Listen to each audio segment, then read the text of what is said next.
Stand by. The BRN goes worldwide at 6 a.m. Eastern.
Stand by.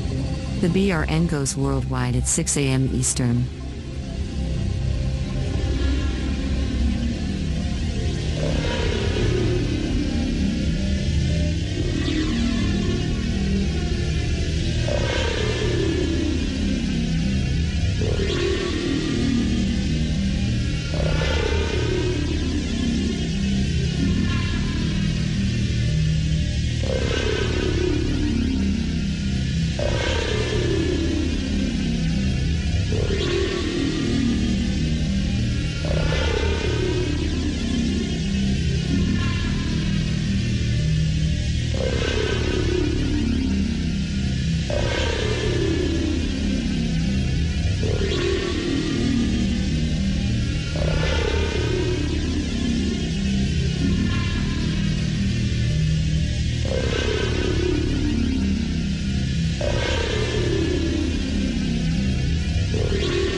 Attention, BRN affiliates. Showtime in 90 seconds.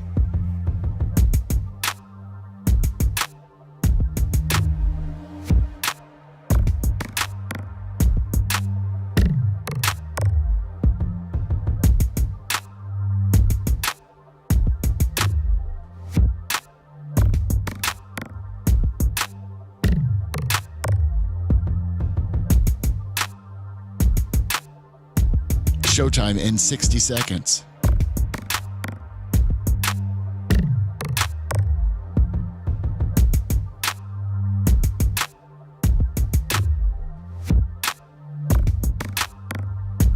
"45 seconds.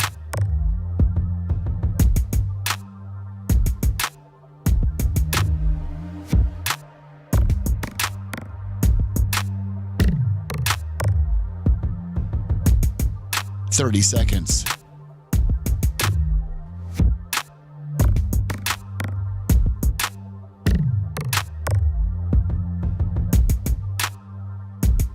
The show will start in 15 seconds, and this is your last audible warning.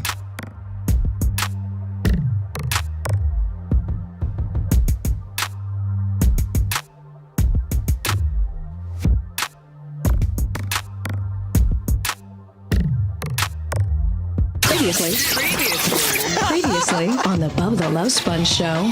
Official. It's official like a referee's whistle. They've not made any announcement until it's official. I'm still gonna have to keep. I gotta brunch, keep. I gotta keep boots on the neck, man. I gotta keep boots on the neck. Let's not use that reference. Let's not. Yeah, I can. It's a white guy versus white guy. That's a George Floyd reference. Let's not call back to George Floyd. White guy versus white guy. Hold on. Fat white guy versus fat white guy. Fat guy versus fatter white guy. Yeah, you can do a boot on a neck reference from a fat guy to another fat guy, both white. You can. Wow. You're listening to the Bubba the Love Sponge Show. Broadcast rights for the Bubba the Love Sponge Show have been granted to this station by the Bubba Radio Network and is intended solely for the enjoyment of our listening audience. Any rebroadcast, retransmission, or other use of this production without the express written consent of the Bubba Radio Network is prohibited.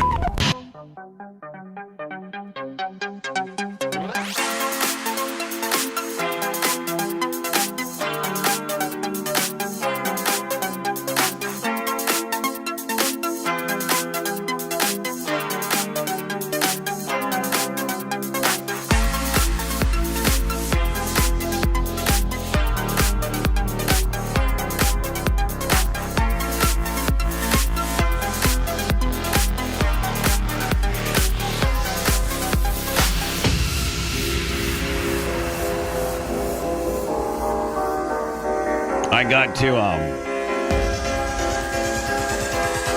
double dutch into this bitch today. It feels like I'm running a little bit hot. Hold on, stand by. The baby face is in here today, and I just want to. By the way, Thursday, August 17th, Babyface. I just want to do a standing Thursday invite. You look at your calendar. I know that you're probably quite organized because you have rulings and clients and things like that, but. If I just want to put you're always, like Thursdays, you're always invited. You just tell me the ones that you can and cannot make. All right, buddy. When you know them. Yep. And last week, I should have let you know sooner. You didn't even hear me. You didn't even hear one peep out of me now, did you? No, I know. But I knew like in advance. It was just crazy with everything going on. His daughter's first day of kindergarten. And you didn't even. I mean, no, she didn't. She took it like. Did you cry? Did you cry? I would have. No. I was proud of her. No, I'm not one of those like. You can cry and be happy. Yeah, but that's not my thing. Brian. I cried. I was proud. I cried. I was proud of her. I cried the first day I took Tyler to kindergarten. I did.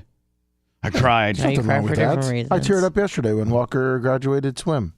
Yeah, I saw a cool little picture of Walker who looks like he literally just he was like standing against a backdrop. His hair was all disheveled. His shirt was kind of jacked up. It literally looks like he just got done kicking a kid's ass. Yeah. It literally looked like he just did a beat another 2.5-year-old. Well, in his size, he's probably fighting 4-year-olds. Of course. Where is he as on the national? Because I know you guys take him to is every pediatrician thing. Yeah. And is he on a percentile of largeness? 83rd percentile. Which is surprised it's not more. I know. He's going down. He's going down the wrong road. His head is at I think it's 91 percentile. That kid's gonna be really trouble. Yes. All right, so Brian, I know next week. That his son tried to rape my daughter. By the way. Well, rape is a strong word. Yes, rape is a strong word. Yeah, well, I know some people who never ever prosecuted, even if I had it on film, but that's okay. Nice segue. Now what? Now what? What did I want to go? How did that go again? What's that? What you just said? With Walker trying to sexually assault my daughter? You said about if it wasn't. Yeah, I said even if we had it on film, he probably wouldn't get prosecuted. Yeah, you're right. You're right. You're right. Even if you had it on film. Well, I don't know. He's associated with me. His dad works for me, so they may have cuffed him right there. Yeah. Walker may have gotten curbed. And see, you're less associated with me than his dad is. So at the end of the day, Walker is the bad guy there because his dad works for me. You don't actually get a paycheck from me. Yeah. You just come in every willy-nilly. And so she would be fine, and Walker would be they would curb a 2-year-old. Yes, they would. They really would. So I think I got you coming in. I think you're scheduled for this Thursday, not next. No, I think I'm good next Thursday. But I have no Brian. Oh, I don't know that we even discussed the calendar that far in advance. Okay, well, so far, next Thursday looks good for you? Yeah. and then the 31st. I keep the calendar open, so they're typically 31st. Yeah, I'm good. Okay, yeah. We're good at least the next and two then Thursdays. and then we're off. Right We're off on the 7th. We're not on the air. Oh, good, because I couldn't do that one anyways. All right, so cool. Perfect. And then I have you down for the 14, 21, and 28. I think we've already maybe gone through this. Let's compare notes and see if it's changed. So then I have you down for the 14th, 21, and 28. You must have done this on your own because I don't think we ever discussed it. Are you sure? Yeah, but I'm good on the 14th, and I'm good on the 21, and I'm good on the 28th. There you go. And we have a 199 next Friday, right? Let me see. The 25th. Yeah. The next 199s are the 25th and then September 29th. And then how do you want it? What do you mean? You want it just me to submit a playlist? Oh, I'll let you know about that. Okay. I'll figure that out. Okay.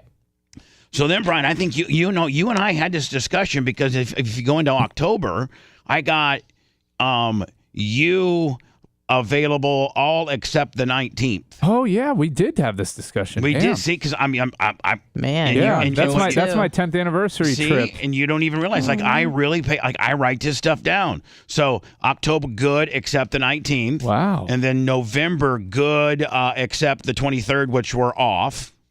And then December's rough. December, all I have you is the only availability is the 7th, the 14, 21, and 28 not available. That is correct. See, look at that. Look, buddy. I mean, you got to be. You got to be like. You are. This is so happy with me. I can't believe we went through the whole year like that. I don't even recall that conversation. I know exactly the days you're going to be here. Matt Anderson, and the 25 on the Venmo. The 21th. The 21th. 21. Oh my God. Go home. Just go home. I'm tired. Hold on. Everybody quiet. I got Nikki Peeled with a hot white chaser. She's giving me a hundo. And Lummy, I did have some after hours trading. Michael West. The We Pay We Seal. Is that the We Pay We Seal? No, that's empty. Oh, okay. I'm sorry. Michael West. Yesterday, I think we were still on the air. Yeah, at 11:20, the $100. Remember, then he came in with the $1 kicker deal. Yeah. Thank you, Mike. So, are you working a Bubba royalty party Nikki Peel mix-in thing? No. Is that your angle? No. Every time you mention Nikki Peel, man, you get. I mean, you seen his wife? I love. That's what I'm asking. Is that what Bubba's I don't have that for? Same parameter with in my current situation. I mean, when you get into my current situation has got me in. I mean, that's a hot enough topic in itself, is it not? By current situation, you mean? I'm not gonna. You have so many current situations. I'm just saying, what you're referring am I to. trying to schedule like a mix-in, for me, Nikki Peeled and his wife, and I don't think I'm in. I think my moral compass has changed a little bit. I'm not necessarily. I mean, I'm all bark and no bite. Unless he would say you could take my wife, right. Privately, but. Oh. I don't know. So, Brian, you get us down some of the awkward. Yeah, Brian makes it awkward. I do. I'm sorry. By the way, don't forget today's after show will be with Anna. Yep. Anna's today. So we're flip-flopping from yesterday to today and today to yesterday. So we're doing tomorrow's after show, which usually is on the Anna Hummel show. We're doing a regular after show because we have head PE that's going to be in here, and they're going to perform some stuff live on stage. Lummy, I think the half an hour during the terrestrial deal, we're just going to interview them. Yep. And just see how they're doing and stuff like that. And then we're going to try to get on a little earlier, 10:15, so there's not so much just, awkward waiting around kind of deal. Yeah. They're just going to set up their little instruments. Oh, no, actually, I think from 10 to 10:30, weren't they going to sound check? Yes. Okay. That way I can go poop or, go, whatever. You and I maybe can go look at the new area, maybe the aerator deal. Yeah, exactly. Why Macho Man and Head PE tune up. And then on tomorrow's after show, Head P will do a little set, and Lummy, I think maybe 40s and Blonde. Yes, they have gotten word, and they've sent them the lyrics, and they are working on it. Out of the 3 new items added on the merch deal, Bubba Army merch, Bubba Army store, Bubba Army shop. Is that the 3 ones, Lummy, right there? Yes, it is. Out of the 3, I think it's one's a Yeti pink Yeti skinny canned girly cooler. I'm sorry. Koozie deal.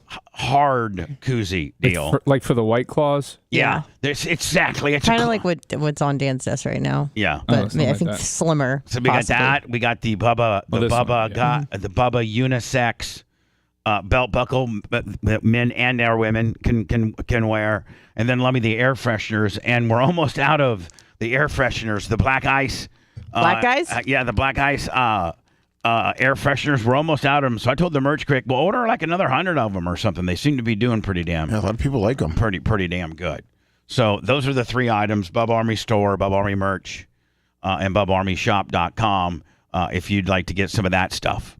Did you see the inside the Parker home run yesterday from the Rays? That was one of the weirdest bounces ever off a wall I've seen. I got to be honest with you, Brian. I am probably, out of all of us, the slowest person in the BRN.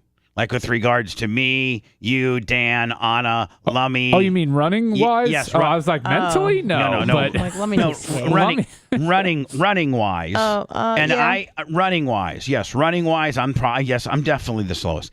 And I think I maybe could have made it. It might have been close.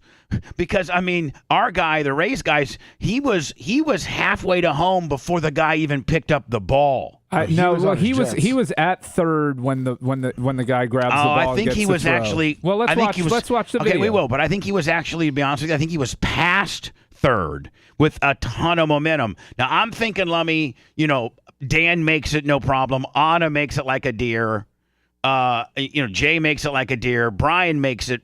I don't know how good of a runner you are, but you're little and you're skinny, so I'm sure you can run pretty damn good. And what's the total distance? It's how many feet? You got 90 feet each way. Yeah. 90. So you got 90. You got 4 90s. Yep. You got 360 feet. 360 feet. So that's a little more than a football field, isn't it? Yeah. Yeah. So just to give you some perspective, Bobby Witt Jr., from the time he hit the ball till he hit home plate, I think the other day was the fastest in Major League Baseball in like a decade or something like that, was 17 seconds in total. Was it an inside homer? Yeah. 17 seconds? Yeah. All right. Well, it would be interesting to see how many total seconds it took from the time the ball was hit to the time that it actually got to home. And I think they cut it off at third. Yeah, they didn't even bother with the throw home. Right. So what I'm just saying, here it is. Here's one of the best.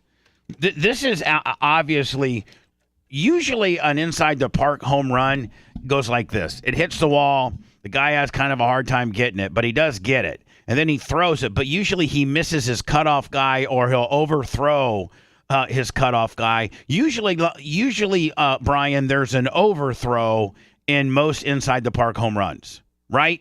Like there's not, everybody here, once they got the ball, once the Giants got the ball, then there was no mishandling of the ball as far as overthrowing or dropping it. It's just they couldn't get the ball because it careened on the special angle. A good amount of inside the park home runs are also like if a guy outfield dives for it, and it just shoots past them. Misses it, and the backup outfielder wasn't doing his job. Hold on, but that involves him missing the ball one time. Yeah. Right? Yep. Nobody ever missed the ball here.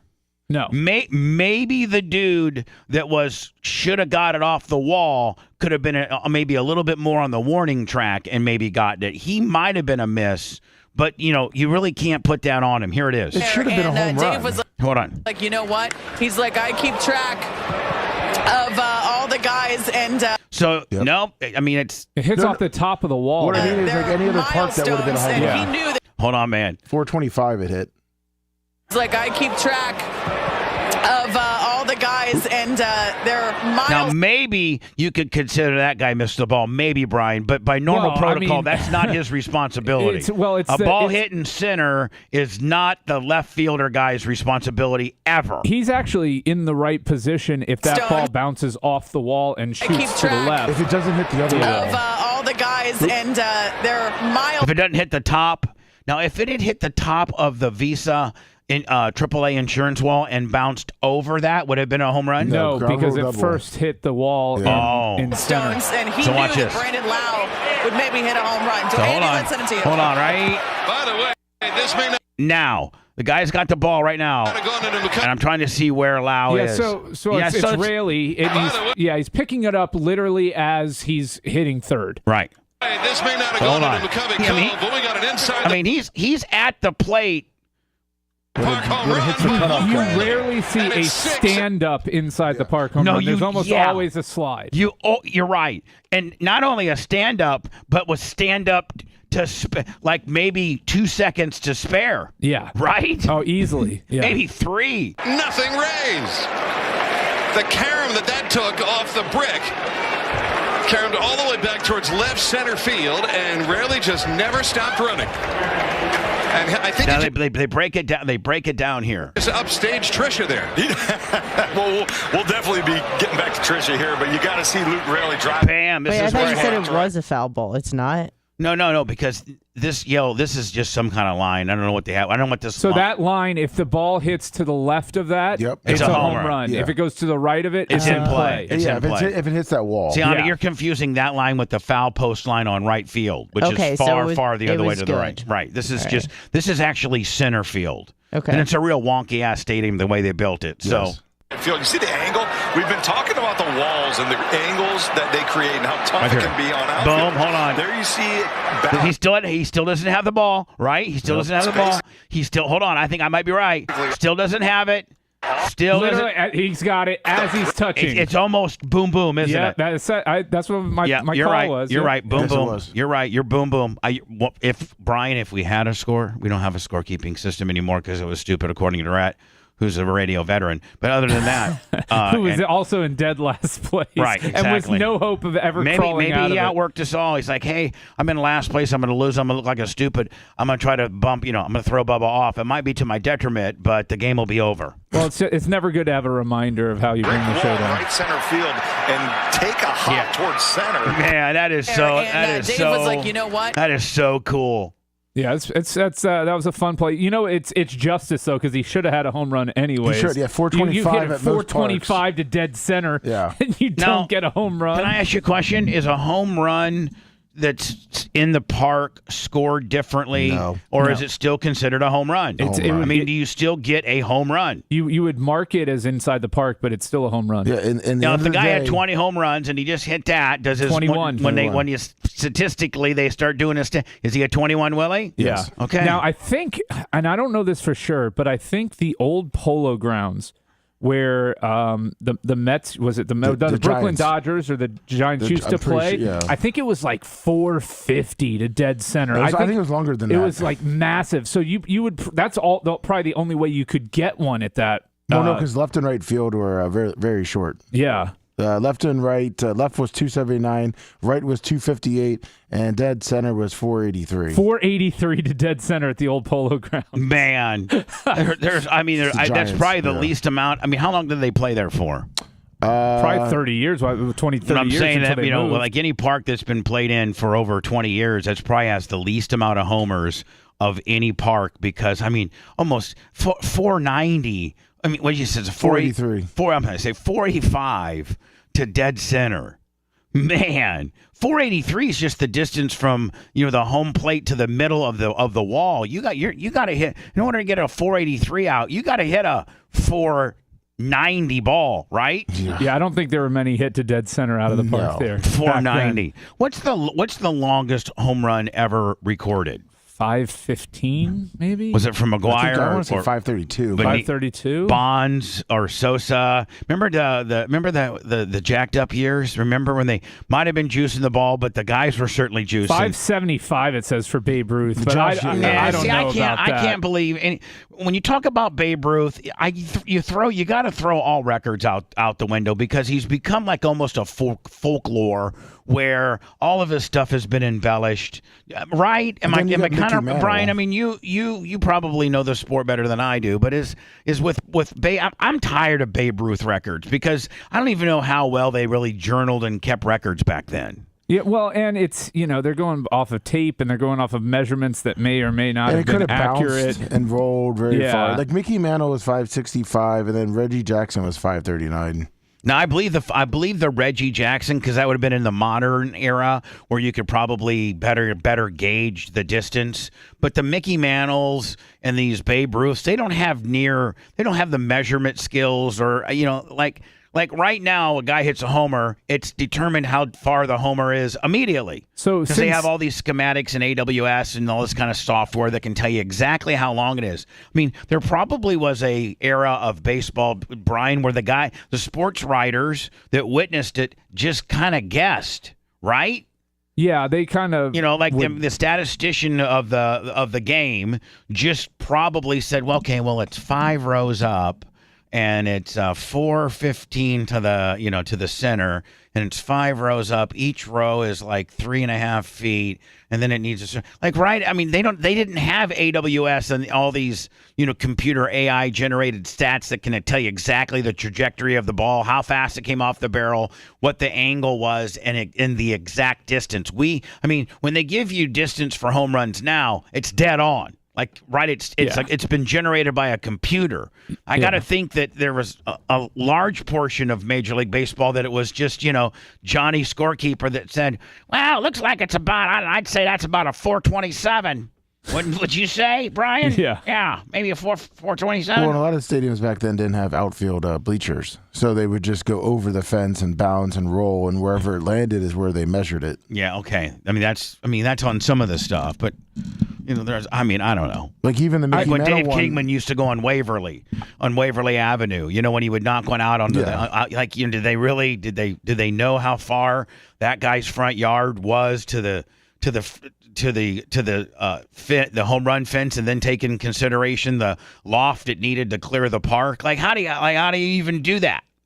I think we could safely say that the outer distance limit for a baseball is probably 550 feet. I think anything that's indicated that is further than that is probably not accurate, unless you're playing in Denver or Mexico City or something like that, where the altitude is crazy. Now let me ask you a question. You know how in PGA, in golf, they'll have these long driving competitions. Yep. But the guys are not good enough to play in the league, in the PGA or the LIV, just because they can't. Most of their stuff is errant right or left. They don't have the control. Now, they have the distance. They can drive like a mother effer. They could be on the tour if they could get one of their drives to stick. But, they don't really have probably a good short game, a good chipping game, a good punting game. So you never see the guys. I think John Daly competed in it when it first started and might have won it or got close. But, the guys who are in the long drive competitions never really are PGA players. Do they have games where it's long ball home run hitting, and do they have that? And are they dudes that have just conditioned themselves to be able to hit homies, and you don't see them on any Major League Baseball rosters? First of all, the equipment that they use, they would never use on the tour. They use aluminum bats, don't they? They use longer shafts with a tremendous amount of flex. Yes, and they have to alter. So most of these golfers are using the stiffest flex. Like a professional golfer is using the stiffest flex shaft that they make. So they can control the ball so better. They can control it, shape it, and do things. These guys are using it for as this a whipping motion. Right. So they use the softest, building the most torque and whip, knowing that if you just got to hit 1 out of 20 long, you can have 19 left, right, out of bounds willies. You just need 1, right? Yeah. Whereas a PGA guy says, listen, I need all 18 of my shots to be really accurate, right? Yes. And so instead of going 440 on something that could go to the right, to the left, let me go 315, 330 on a straight down willy, right? Yeah. Or draw it over to a dog leg or something like that. Yeah, so Tiger has the longest, realistically, the longest drive ever recorded. In competition? He hit it 498 yards in 2002. What? But then there's some other ones like 500 yards? Yeah. In golf? Yeah. He had a good roll on that one, too. Yeah, it's all with roll. But Mike Austin had 515, and then somebody, this guy named Carl Cooper, 787 yards, but it hit on a concrete path and shot. Yeah. Yeah. There's an asterisk beside that one. Yeah, it much hit like, on a down slope. Like Bobby Bond's home run record should have an asterisk. Barry. I don't know what Bobby did in his career, but Barry was pretty good. Like Barry Bonds, like in my opinion, man, like Hank Aaron, that guy is the home run leader. Like, Hank, there wasn't steroids and growth hormone and Anavar 50. There was none of that when Hank Aaron played. No. Hank Aaron just had fast wrists, and he was always good for about anywhere between 27 to 40 homers, and he played in the league for 23 plus years or long, and so he was probably he's the home run king to me. Barry Bonds, man. I mean, if you look, isn't the big thing is, Lummy, that he did so many steroids that even his head grew? Yeah, his head, I think it was like 8.5. When he started with the Pirates in the minor league system, he had like a 7.5. Yeah. I mean, come on. He did so much growth and roids that he was like an 8.5 or something like that, right? Well, if you're going to go with home run king, so the issue, Aaron Judge, there's no proof that he's cheated, and he did get 62 last year. The issue with his home run record is they were testing the balls that he was hitting towards the end, and they were finding that the balls were juiced compared to so they marked towards the end when he was getting close to the record. They started marking all the balls, and so some people that got like a foul ball or whatever that was marked for one of his balls, they were testing it and they were finding that they had a little more juice to them than the typical Major League Baseball from that season. So last year's they were juicing a little bit. The balls were juiced. Right. I don't think Judge was juiced. No. I'm not talking about. Judge is just a massive about human being. Major League Baseball were juicing the balls. Yeah, and wasn't that also an argument when the Sosa, McGuire, that summer of whatever the hell it was, 98. When they were going, and then you had Mark McGuire. They were all in the sick. They were chasing Roger Maris's 62. They ended up both breaking it. Yeah, but I think they juicing the balls. Wasn't it speculated that they were juicing the ball was definitely juiced in that era because Major League. But you got to remember, so Major League Baseball. So they had the Cal Ripken Ironman record that helped save baseball after the lockout and the strike and everything. And then they needed to take it to the next level. And this home run chase in 1998 you're right. took it to the next level. So they came off a strike. Major League Baseball was down. The enthusiasm of baseball was like, these guys are a bunch of strike, greedy bastards. I'm not going to the ball game. But then when you start seeing a guy hit 68 to 72 homers, that makes you home runs bring people to the ballpark. Yeah. They just do. Chicks dig the long ball. Yeah. Chicks dig the long ball. Yeah. And so I agree with that. Sam, you might have been using a cork bat here and there too. No, let me. But scientifically, they said there's no proof that cork bat actually helps. Do they use though? Do they have long home run hitting competitions? Do they have that? We know they have it in golf, but do they have it in baseball? You don't see it very much. Yeah, it's not that big. Most of those guys now, and it sounds crazy, but they do softball. And they make a lot of money doing long ball with softball. They go to Major League fields and just hit these giant shots. Like, how far can these big gorillas? And these Over are guys. 500? These are guys who look like These are former baseball players. Hold on, these are guys that are the size of you with Macho Man's build. Yeah, like there's right. There's a kid around here. Well, he's not a kid, but he's a little younger than me. Ryan Harvey, first round pick for the Cubs from Dunedin, and he has his own bat named after him, and he hits like over 500-foot bombs and just wins these tournaments.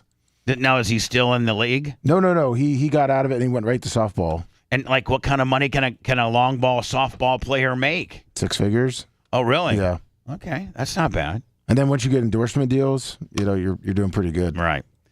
I don't like this new generation that we're in, the Gen Z, but there is one thing. I have found one thing that I really, really am digging that the Gen Zs are bringing back or are really into or participate a lot in, and that is women going braless. I'm really into that. I just think it's so. No matter the I just think breast? it's no matter the breasts. Okay. I'm not trying to be inappropriate. I have a feeling you're about to be. But we we as a show and you in your own little world and even publicly on the air call your breasts a certain name. Raisins. They're called the raisins. We've established that, right? Yes. So if I speak of the raisins, they're small, not so much because they're shriveled up. They're somewhat banana slope-ish too. Some may have said. You have said. Mm-hmm. You've said that I got, kind of banana sloped raisins. I think so, yes. I'm telling you, if that's what you got, and it wasn't on you because I don't want to be, creepy to you, but I would think that was sexy as hell. Like a natural banana sloped raisin. Yeah, that would be sexy to me. Yeah, I think it's a good look, especially for small-chested chicks. I love it. Yeah, I love it for big-chested chicks too. I know. I feel like with don't discriminate against the girls with the big boobs. They do not wear bras. No. Here's the thing: like with small-chested chicks, it's cute, sexy. Whereas with like larger-chested women, it's like overtly sexual. Or it could just look sloppy, depending on how heavy those hangers and are. how young the girl is. Well, yeah. I mean, like they're sexy and they're sloppy. Let's just be honest. Well, it depends. Right? I mean, they're sexy and they're sloppy. No, you can. Yeah. I mean, that's within the braless category. Within the large chested. No. In any, I'm like, you could be a little 105-pound methed out bitch who's had 3 kids, and hers would be teeny. Hers would be raisins. That's fair. And they would be sloppy. Yeah. You know what I'm saying? Yeah. Pancake-ish, sloppy. Yeah. She's had 3 kids gnarling on them for Yeah. like. So sloppiness doesn't necessarily come in volume, because even small volume, natural breasted women can be sloppy. That's true. Under certain circumstances. Mm-hmm. That being said, man, and I think it's becoming more acceptable. Like back in the day, it was like, oh, look at that girl, she's not wearing a bra. Like, oh, now it's kind of like it's cool. I see it all the time. Here's how to survive going braless in public for the first time. Tip number 1, wear something tight. Trust me on this one. If your nipples are gonna show, they're gonna show. Might as well feel so important. There will be less jiggle, there will be less bounce. You're welcome. Tip number 2, wear something dark. It's more inconspicuous. Tip number 3, don't look at people walking by. What, you wanna know whether they're looking at you? Doesn't matter. Okay, what makes that bitch Because she filmed herself talking about it. Yeah. I mean, nobody's an expert in anything anymore.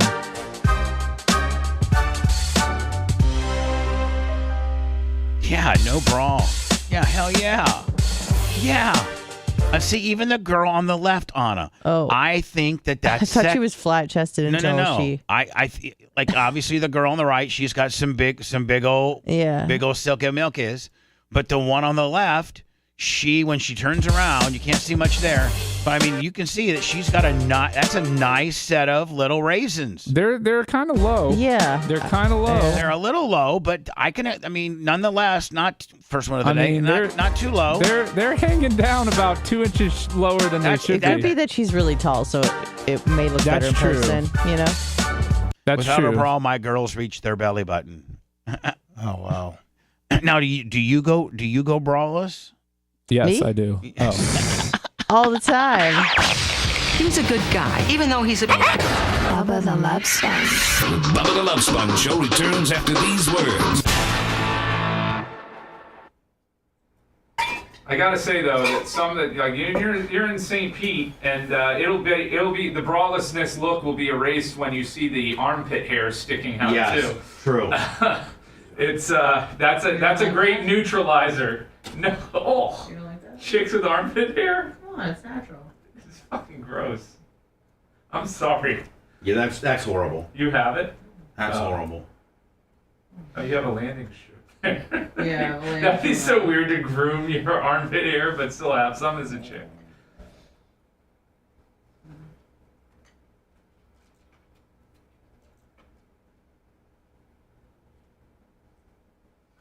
Yeah, but in St. Pete, it's definitely a much more popular look. Wait, the armpit deal or the no bra? Well, both. What were you referring to? Both. But yeah, no, the no bra thing.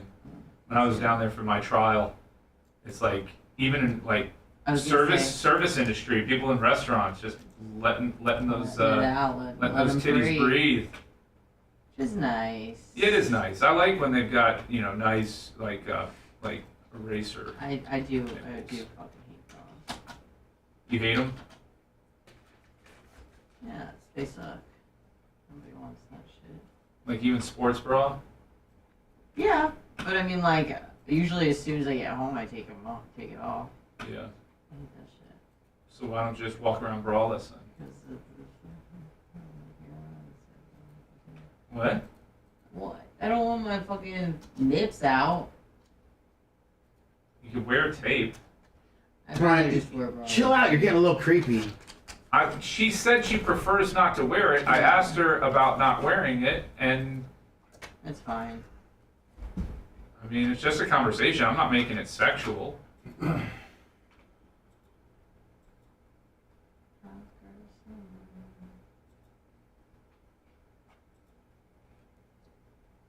little Whoever's after birth. Good morning, Jamie. Probably Libra Gebra.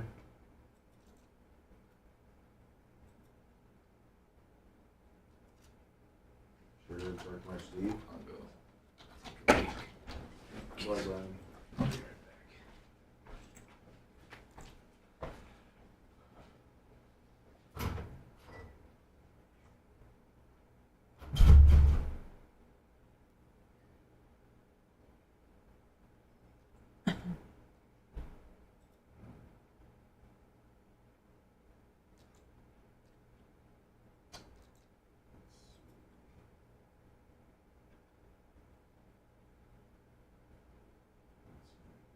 Morning. Kenny Powers.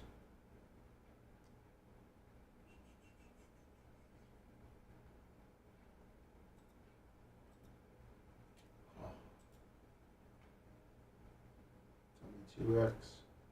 Dutch Steve, good morning, BJ Cook.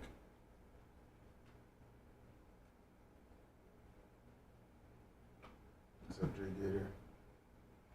Thank you. Rick. That's right. Thank you, Sluggish Nerd. I saw that announced at 3:30. Thank you, Sluggish. Oh, we also got packages. Don't forget. Don't forget. We'll do that.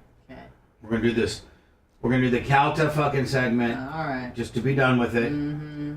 I guess he's back on the air. Sure, Joe. He is? Yep, he's back on the air. Everything was nothing, no big deal, no bubbles, no troubles. He can, no charges filed and back on the air. So I guess you can do that. I guess your company will support you. Your advertisers will stick by you, and the state attorney will file no charges if you act this way, which is just absolutely fucking mind blowing to me. I wish Brian would have heard that. You farted? No, but I'll say the same thing on the air, Anna. That way Brian can Okay. monologue on that.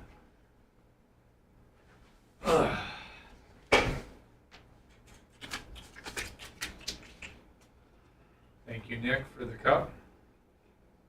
Oh, my God. Face law and USF and the Bucks. Oh, fun. Yeah, it's a fun one.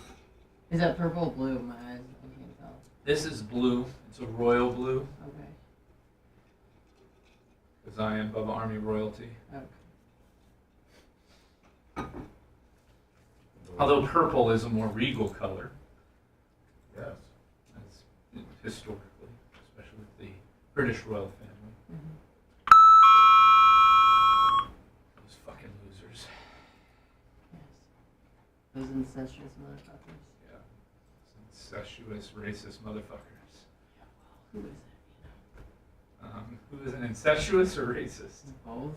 Everyone's a little bit racist. I don't think everybody's a little incestuous. Just because you love your dad a lot. I mean, in terms of like royal family shit. Yeah, well, I mean, that's.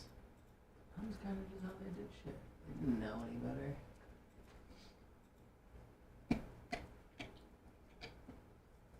Hemophilia. That whole disease. Which you can only get consistently through inbreeding. Mm-hmm.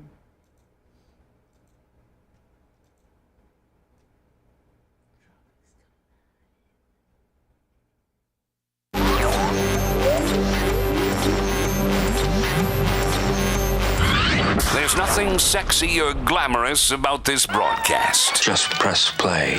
Bubba the Love Sponge. You're listening to the Bubba the Love Sponge Show.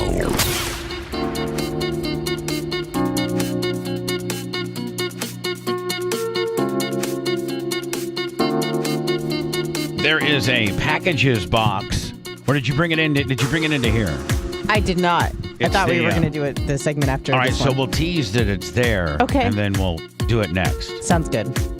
Tuesday, August 17th, 2023, the Bubba the Love Sponge Show. Brian, the babyface, in the studio with us today. It's always kind of a different feel with Brian because, obviously Dan, he's like my boyfriend and tells me what I want to hear for the most part.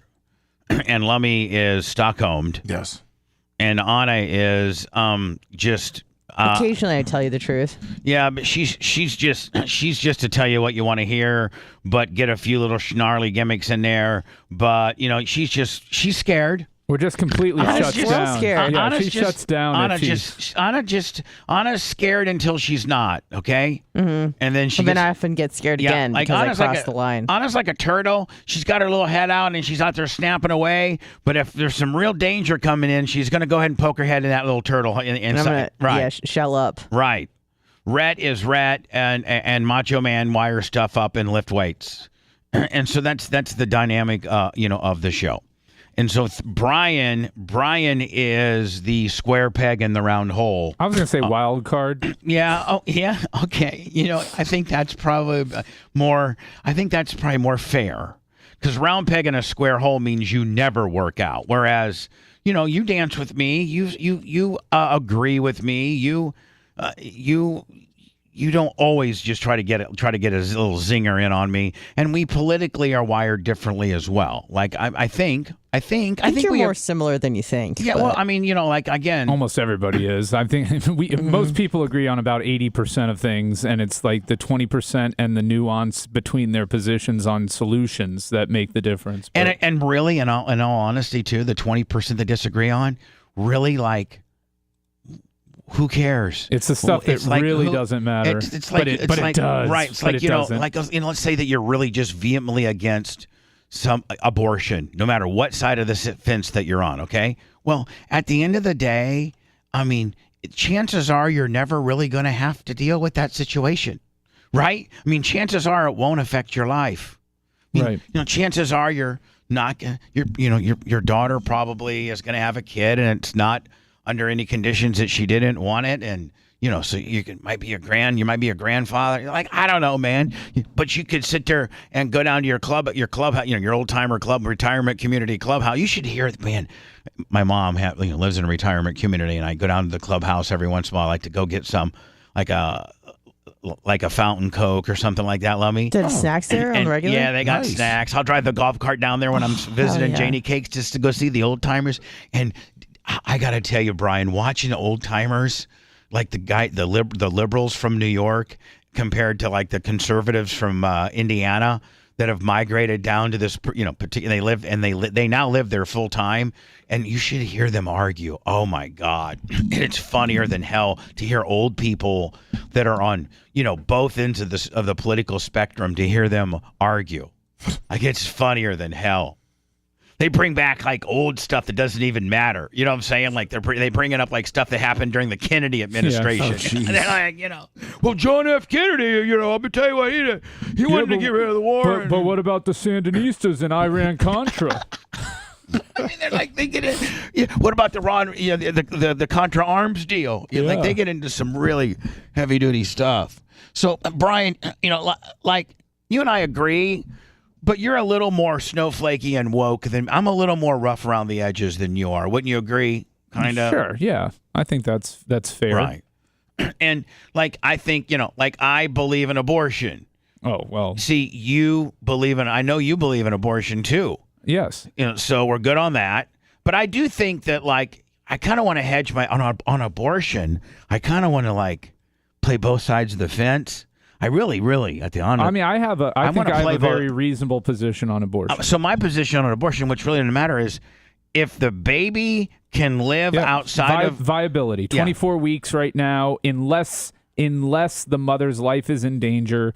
after then you can still make that call. So I would even, to hedge my bets, like politically, Brian, even give like maybe -1 on that and say like the cutoff is 22 weeks or 23 weeks. Like 24 is a number that they have statistically given you that most babies can live outside of the vagina. Well, it's not that most. That is the line of viability. All right. Medically, they've determined that, right? Yeah. Like that's officially a medical, like that's a medical law, so to speak. Science has not found a way to carry a baby to beyond, like if a baby is born at 24 weeks and removed from the system of the womb that is protecting it to, before 24 weeks is the line. And even then at 24 weeks, but have they, it keeps actually getting pushed back because technology and medicine keeps getting better. Right. But what I'm saying now is I think it's like 20 weeks. Well, I don't know that. I mean, we're talking world records here, but I think if you're talking about mostly reality of it is like 23, 24 weeks is in that window. If you would make it like if the law would be 22 weeks, then certainly, Brian, you've covered your bets on the fact that it can, right? You're almost minus a year, so you're giving yourself a little leeway right there. Or okay, whatever. Make it 20 weeks for all I matter. I mean, people know whether they want that baby. But hold on, a woman, no. Hold on. You hold on. It's my show. Hold on. You better hold on. It's my show. Hold on, Brian. No. God. Brian, hold on. Here's the deal.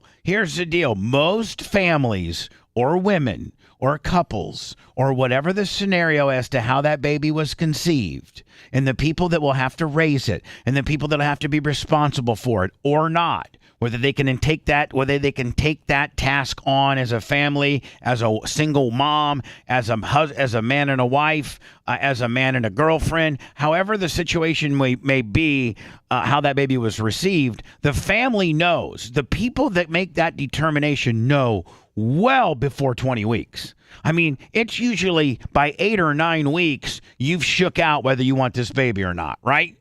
Things can change. I mean, depending on who's getting pregnant here. But that's what I'm saying. I gave you a list of a wholly different scenarios. I don't think that families struggle, week to week. Okay, it's week 20. We only have 2 more weeks to make this decision. No, but I'm saying, if a young teenager gets pregnant, oftentimes they hide it from their family for months. I understand. There's circumstances. Yeah, but those are the minority of situations, not the right. By 20 weeks, you've got it figured out what you want to do. Yeah. I mean, hell, by most women's standards, like, the minute they get pregnant, they know what they want to do.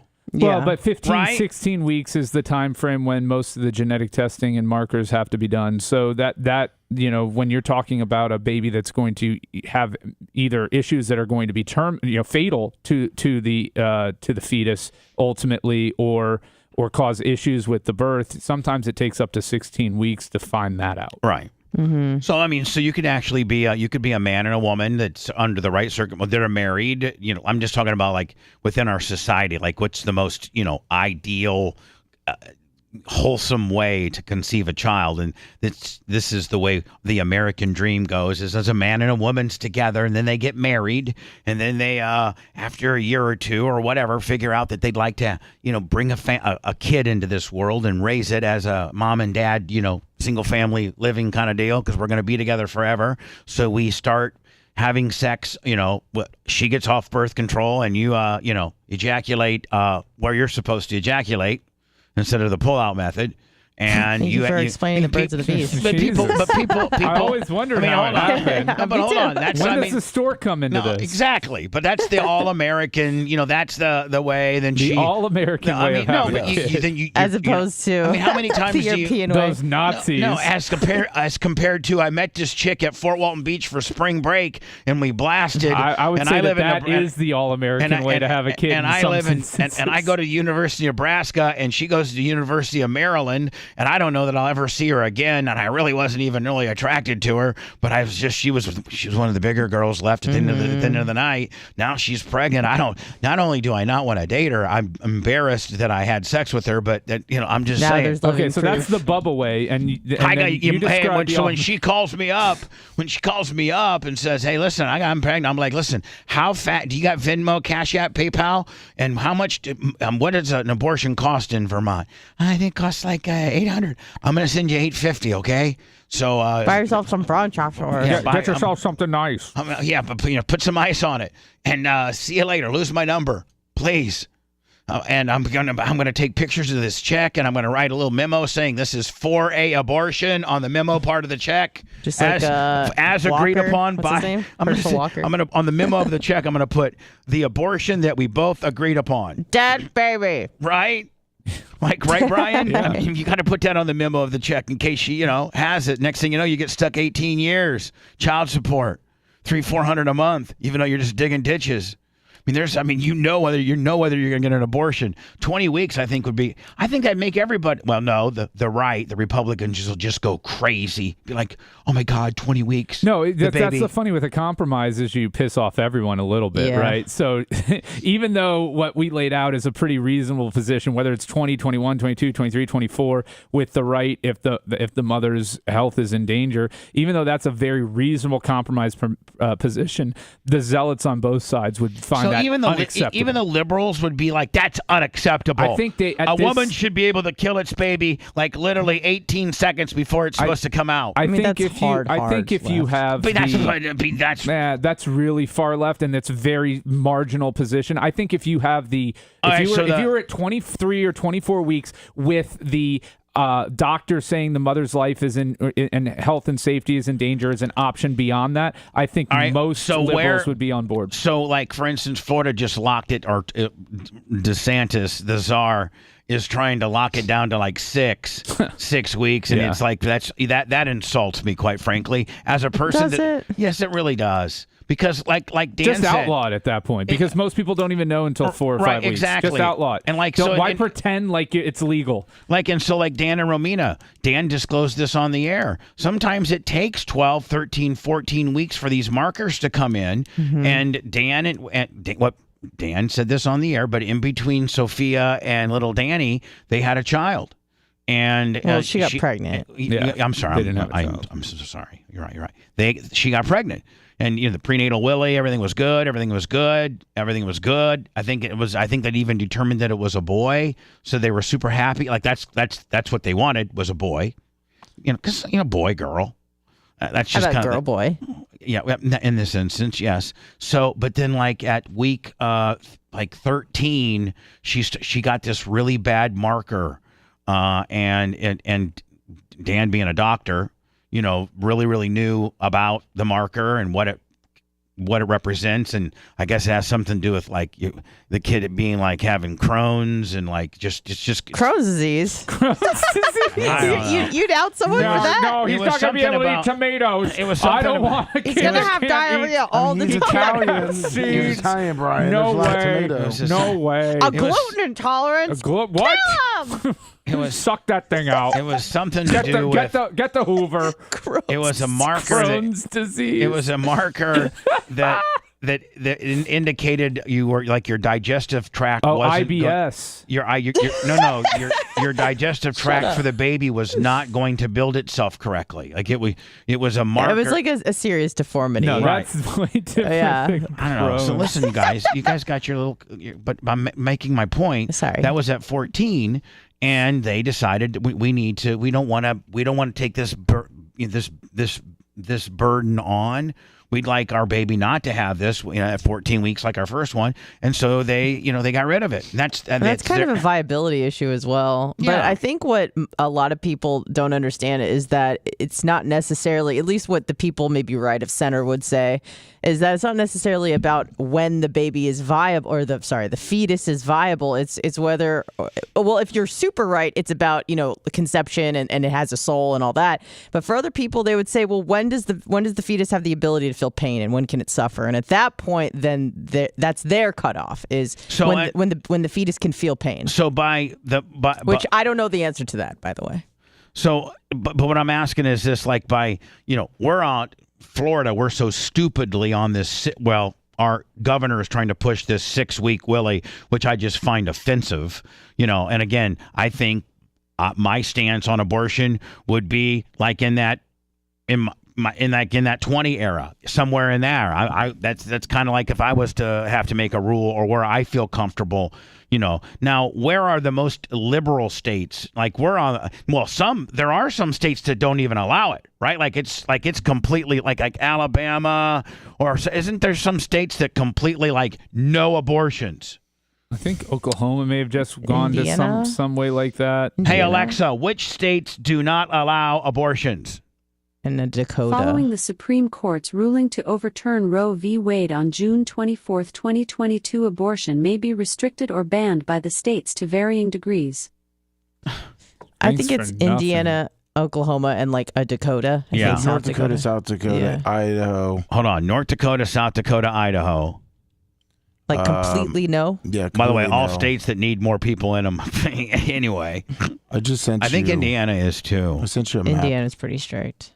Oh, you sent me a map? Yes. And it breaks down abortions. Nothing's better than nothing's better than to start the program off or to be able to speak about abortions. Have an abortion map. I mean, there's not a lot of shows right now that are having an abortion map for you now, right?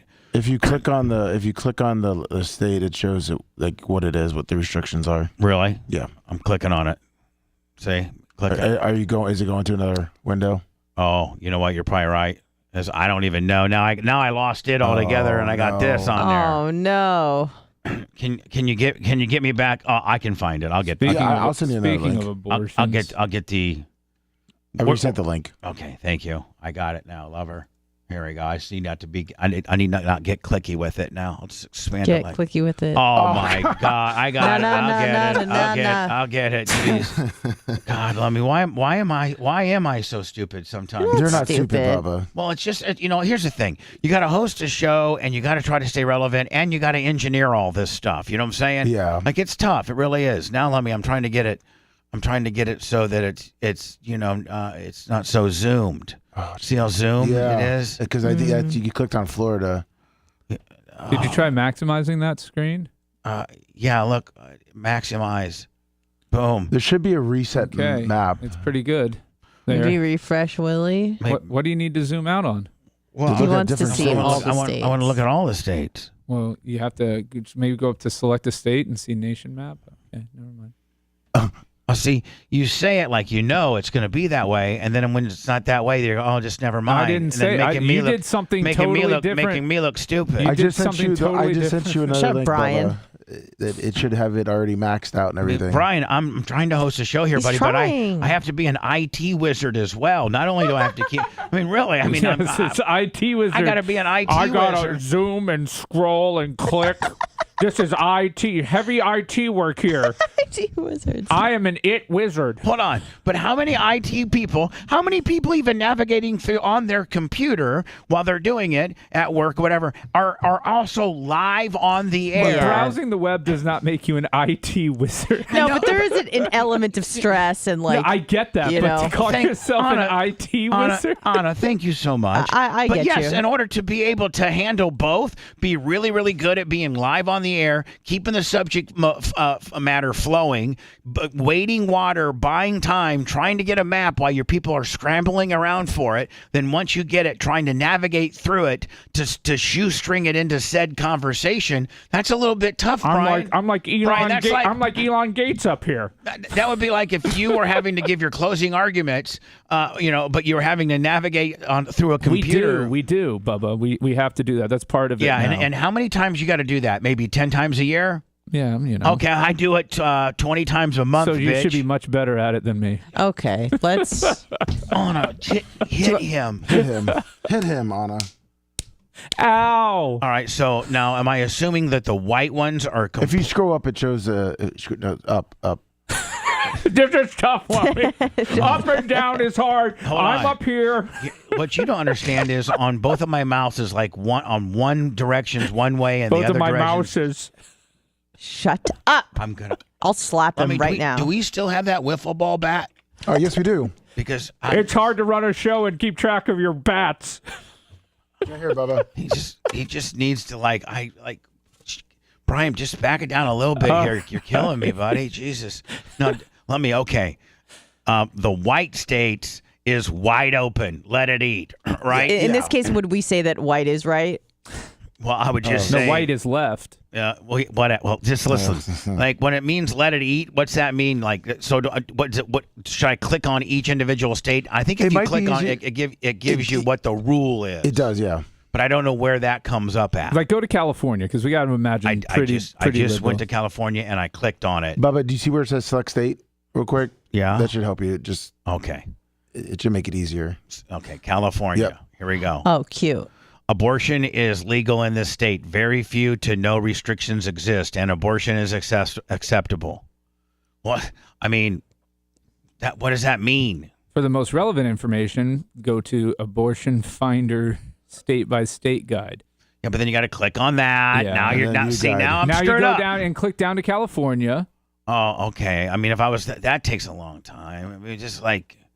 Hold on here, Alabama. It's not even in alphabetical I know order. that's what I'm saying. If you look I'm saying, Brian, like here I am trying to keep the conversation going. I'm trying to find California, and it's not even in alphabetical order for me. Well, if you look at it, it says why they're doing it that way. Well, they should just do it in Okay, alphabetical order. I know. Here we go. Abortion is abortion legal in California? Yes. Yes, abortion is legal in California. However, abortion is restricted in California and other states right now. Abortion is legal in California until viability, which is the state of pregnancy when a fetus has developed enough that it's able to survive outside the uterus with medical help. With medical help means you can still hook a lot of tubes and everything up to it, right? Any baby born before 30 weeks is guaranteed to have a lot of tubes. Now and hold stuff on. hooked What up to about look at this? not If you're in fully California, and you need an abortion, and they give you an after viability option. Ooh. This is like okay. the secret menu. Yeah, this is like going to In-N-Out Burger and knowing This is Aki style. That's right. This is. Hey, hi, hello, state of California. I'd like to have an abortion, Aki style, please. Oh, first you get the stirrups out, then you have the girl sit in the stirrups, then you get this big vacuum cleaner. I better stop. If you're pregnant. If your pregnancy is or past the stage of eligibility, like you're entering the NCAA portal, that's what you should have, Brian. We should have an abortion portal. You know what I'm saying? You type in what you need, and it tells you the state you can go get it done at. This baby has 4 weeks of eligibility remaining. Or he's going to be a redshirt freshman. Burn through that red shirt, though. If your pregnancy is or past the stage of viability, you'll need to travel out of California to get an abortion unless you qualify for the exceptions. The exceptions are very limited and include to save the person's life, to preserve the pregnant person's general health. Hold on, though. But did you see this? Yeah, that's a big catch-all. Can include mental health. Oh. So listen, every bitch can act crazy if she needs to. Yeah, it's easy. I mean, women have the ability. Like if you just go to more women have the gene that can make you fake crazy at a moment's notice than us guys. Not every dude can just go. There's just some dudes that just can't get that animated and what have. But women, every bitch is an Oscar award-winning actress when she needs to be. It's the way you girls are wired. Yeah. At a moment's notice, under the right conditions, a woman can look like an Academy Award-winning absolute, drama queen.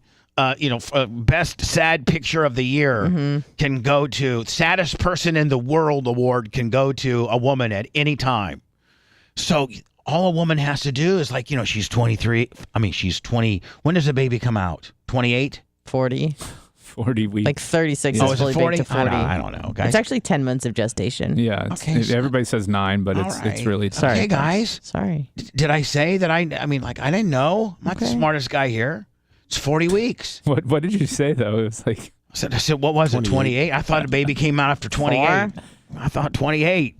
But it's 40, right? Are we saying 40? 36 to 40. Yeah, that's an acceptable time frame. So they're saying like a baby, if you're having a baby and you all of a sudden just start losing you're gonna have it, and then between say your 20 boyfriend leaves you, 22, yes, now you're by yourself with this kid, yeah, pregnant. you're hot, you're kind of a kind of a homely looking girl. The dude that got you pregnant is way above like what you usually could score, and he's just he was willing to work it out until he wasn't, and he was willing to work it out until he went out with his boys one night, and his boys like Fabrizi and Bubba and Jimmy Cleavis and the Diacos, we took him aside and said, "Hey Jim, man, marriage and kids and all that kind of stuff. Kids are forever. Listen, you like Bubba. I mean, he didn't marry the chick that he got pregnant, but he's, for the rest of his life he'll have to deal with her. And you got this kid. Diapers and tires, man. And you don't even have you want to be with that big girl from Iowa? I know you conceived them during spring break. Yeah, I'm trying to do the right thing, and everything. Well, so all of a sudden he finally comes back and breaks up with her at week 24. Well, Anna, she can't get an abortion now because it's beyond the deal, right? Right, but she doesn't want it no more. Right. So all she has to do is just act bat-ass crazy when she goes into the abortion clinic. I was like, I just want to let you know I'm crazy and I'm having suicidal thoughts. I'm thinking about killing myself. I'm gonna kill myself just so I can kill this baby. Right. I hate the baby inside of me. I don't want this child. It's a demon. I think it's a demon. I think it's the devil. It's the devil inside of me. And if you don't carve it out of my belly, I'm gonna do it myself. I just don't know what I'm gonna do. They'd be like, okay, man, come over here, man. We'll take care of that immediately. You're crazy. So they put the mental health kicker, Brian, in there. Yeah, that's pretty broad. Right. Viability is a stage of pregnancy when the fetus develop enough to blah. We got all that. Now, if you leave California to get an abortion out of state, keep in mind that some states have Now, are there some states that this would be insinuating, Brian, that there are some states that are even more liberal than California if they're saying they're giving you an option to to go out of state, right? Do you remember when Ralph Northam, I think who was the former governor of Virginia, was talking about you should be able to have an abortion the day before birth? Because they were I think he was trying to say that you could use that stem cells or harvest see organs. What you do now. Once a baby's coming out at 40 weeks, you can have an abortion where that their baby's they go ahead and have it, and then they take it over to the side to the chop shop, and they say, hey, let me see if I can find something. I want to sell this baby for parts. Well, I'm going to let you. We're gonna go ahead and part this baby out. Yeah, okay? we're just going to chop this thing. It's worth more. The sum of the parts is worth more than the whole. Right now, baby eyes are going for $10,000 for baby eyes. I'm just telling you right now. There's a long list of new babies that need eyes, and there's baby hearts, and there's baby livers, and there's a baby baby lungs. I mean, baby spleens. I mean, there's a market for all this. This baby here is probably worth $1 million. What I'm going to send you is I think this is an Alex Jones impersonating the Virginia governor at the time when this was going on. So again, not Ralph Northam himself, but I think this is funnier. Hold on here. After they're born and have a discussion. They are getting caught now because we've decompartmentalized. Didn't see that. We keep them comfortable. But I am very, very concerned with late-term abortions. We don't want, it's a 3-minute clip, pull it up. We don't want the government involved, the doctors and the mother who's drugged up, you didn't say that, are going to decide about the future. And maybe she keep baby alive a week. Maybe she decided to get rid of baby. He goes, well, sometimes the baby is deformed. No, they want the organs. That's what Alex Jones is exactly what we're saying, right? Yeah. They're just saying, man, we can suck that baby out like every other state, and it's worth nothing. We don't know, or we can have that baby and man, harvest its organs, and man, we'll get brand new streets and fix these potholes faster than you ever thought about it. Yeah. If they can kill a baby after it's born, because sometimes they deformed. Sometimes they deformed. Here's the key. They're like, I wonder how many Adderalls he takes a day. Why are we wasting this 7 pounds of meat? I don't take Adderall. I'm on the, we consider the baby dead. The mother decided it didn't live. If she decides we resuscitate and it lives, but it didn't resuscitate, its flesh, it's a legalese, it's passed into a special ward with doctors that make a few million a year. And the little flesh ball is kept alive and comfortable until all the orders come in, the planes land, and they take the organs, then they take the blood, and they take the skin, Joe. You see how it works? Now Dude, you you're know freaking why. me out with this voice. No, but see, it's a Southern loving voice. Say 5 lives. Yeah. Make him comfortable. Yeah. You keep the babies alive. Hold on, that's kind of what we were getting at a little bit, You're making right? me uncomfortable with that voice. Yeah, when does Joe Rogan say, "Man, you're making me uncomfortable"? That guy's into everything from toad licking to doing, DMT in the desert to like. I mean, he's into all. Like, you can't scare Joe Rogan. Joe Rogan says, "You're freaking me out." You know you are absolutely off the Richter scale when Joe Rogan says you're freaking me out. All right, so we got through that the abortion story. Which what did that start? I don't even think I know how it started. I said we all come in different shapes and sizes, and we all Lummy is Brian being liberal. but Brian being liberal, but him and I having some same. But I don't think we need to start breaking the whole show down as to the similarities or unsimilarities of me and Brian. Brian's just kind of a little schmarmy, toothy dick that tries to counter program and knows the show real well and knows me real well that he can get a couple little snide deals in sometimes, unlike anybody else. And sometimes I got to take Brian away like privately and said, "Hey man, you need to you need to back it down a little bit, buddy." And then he knows he's gone too far, and then we come back in and do good radio. So Brian, that being said, and you never telling me what I want to hear, like everybody else for the most part, you and Tom Bean are the ones that like just don't really care about whether you piss me off or not.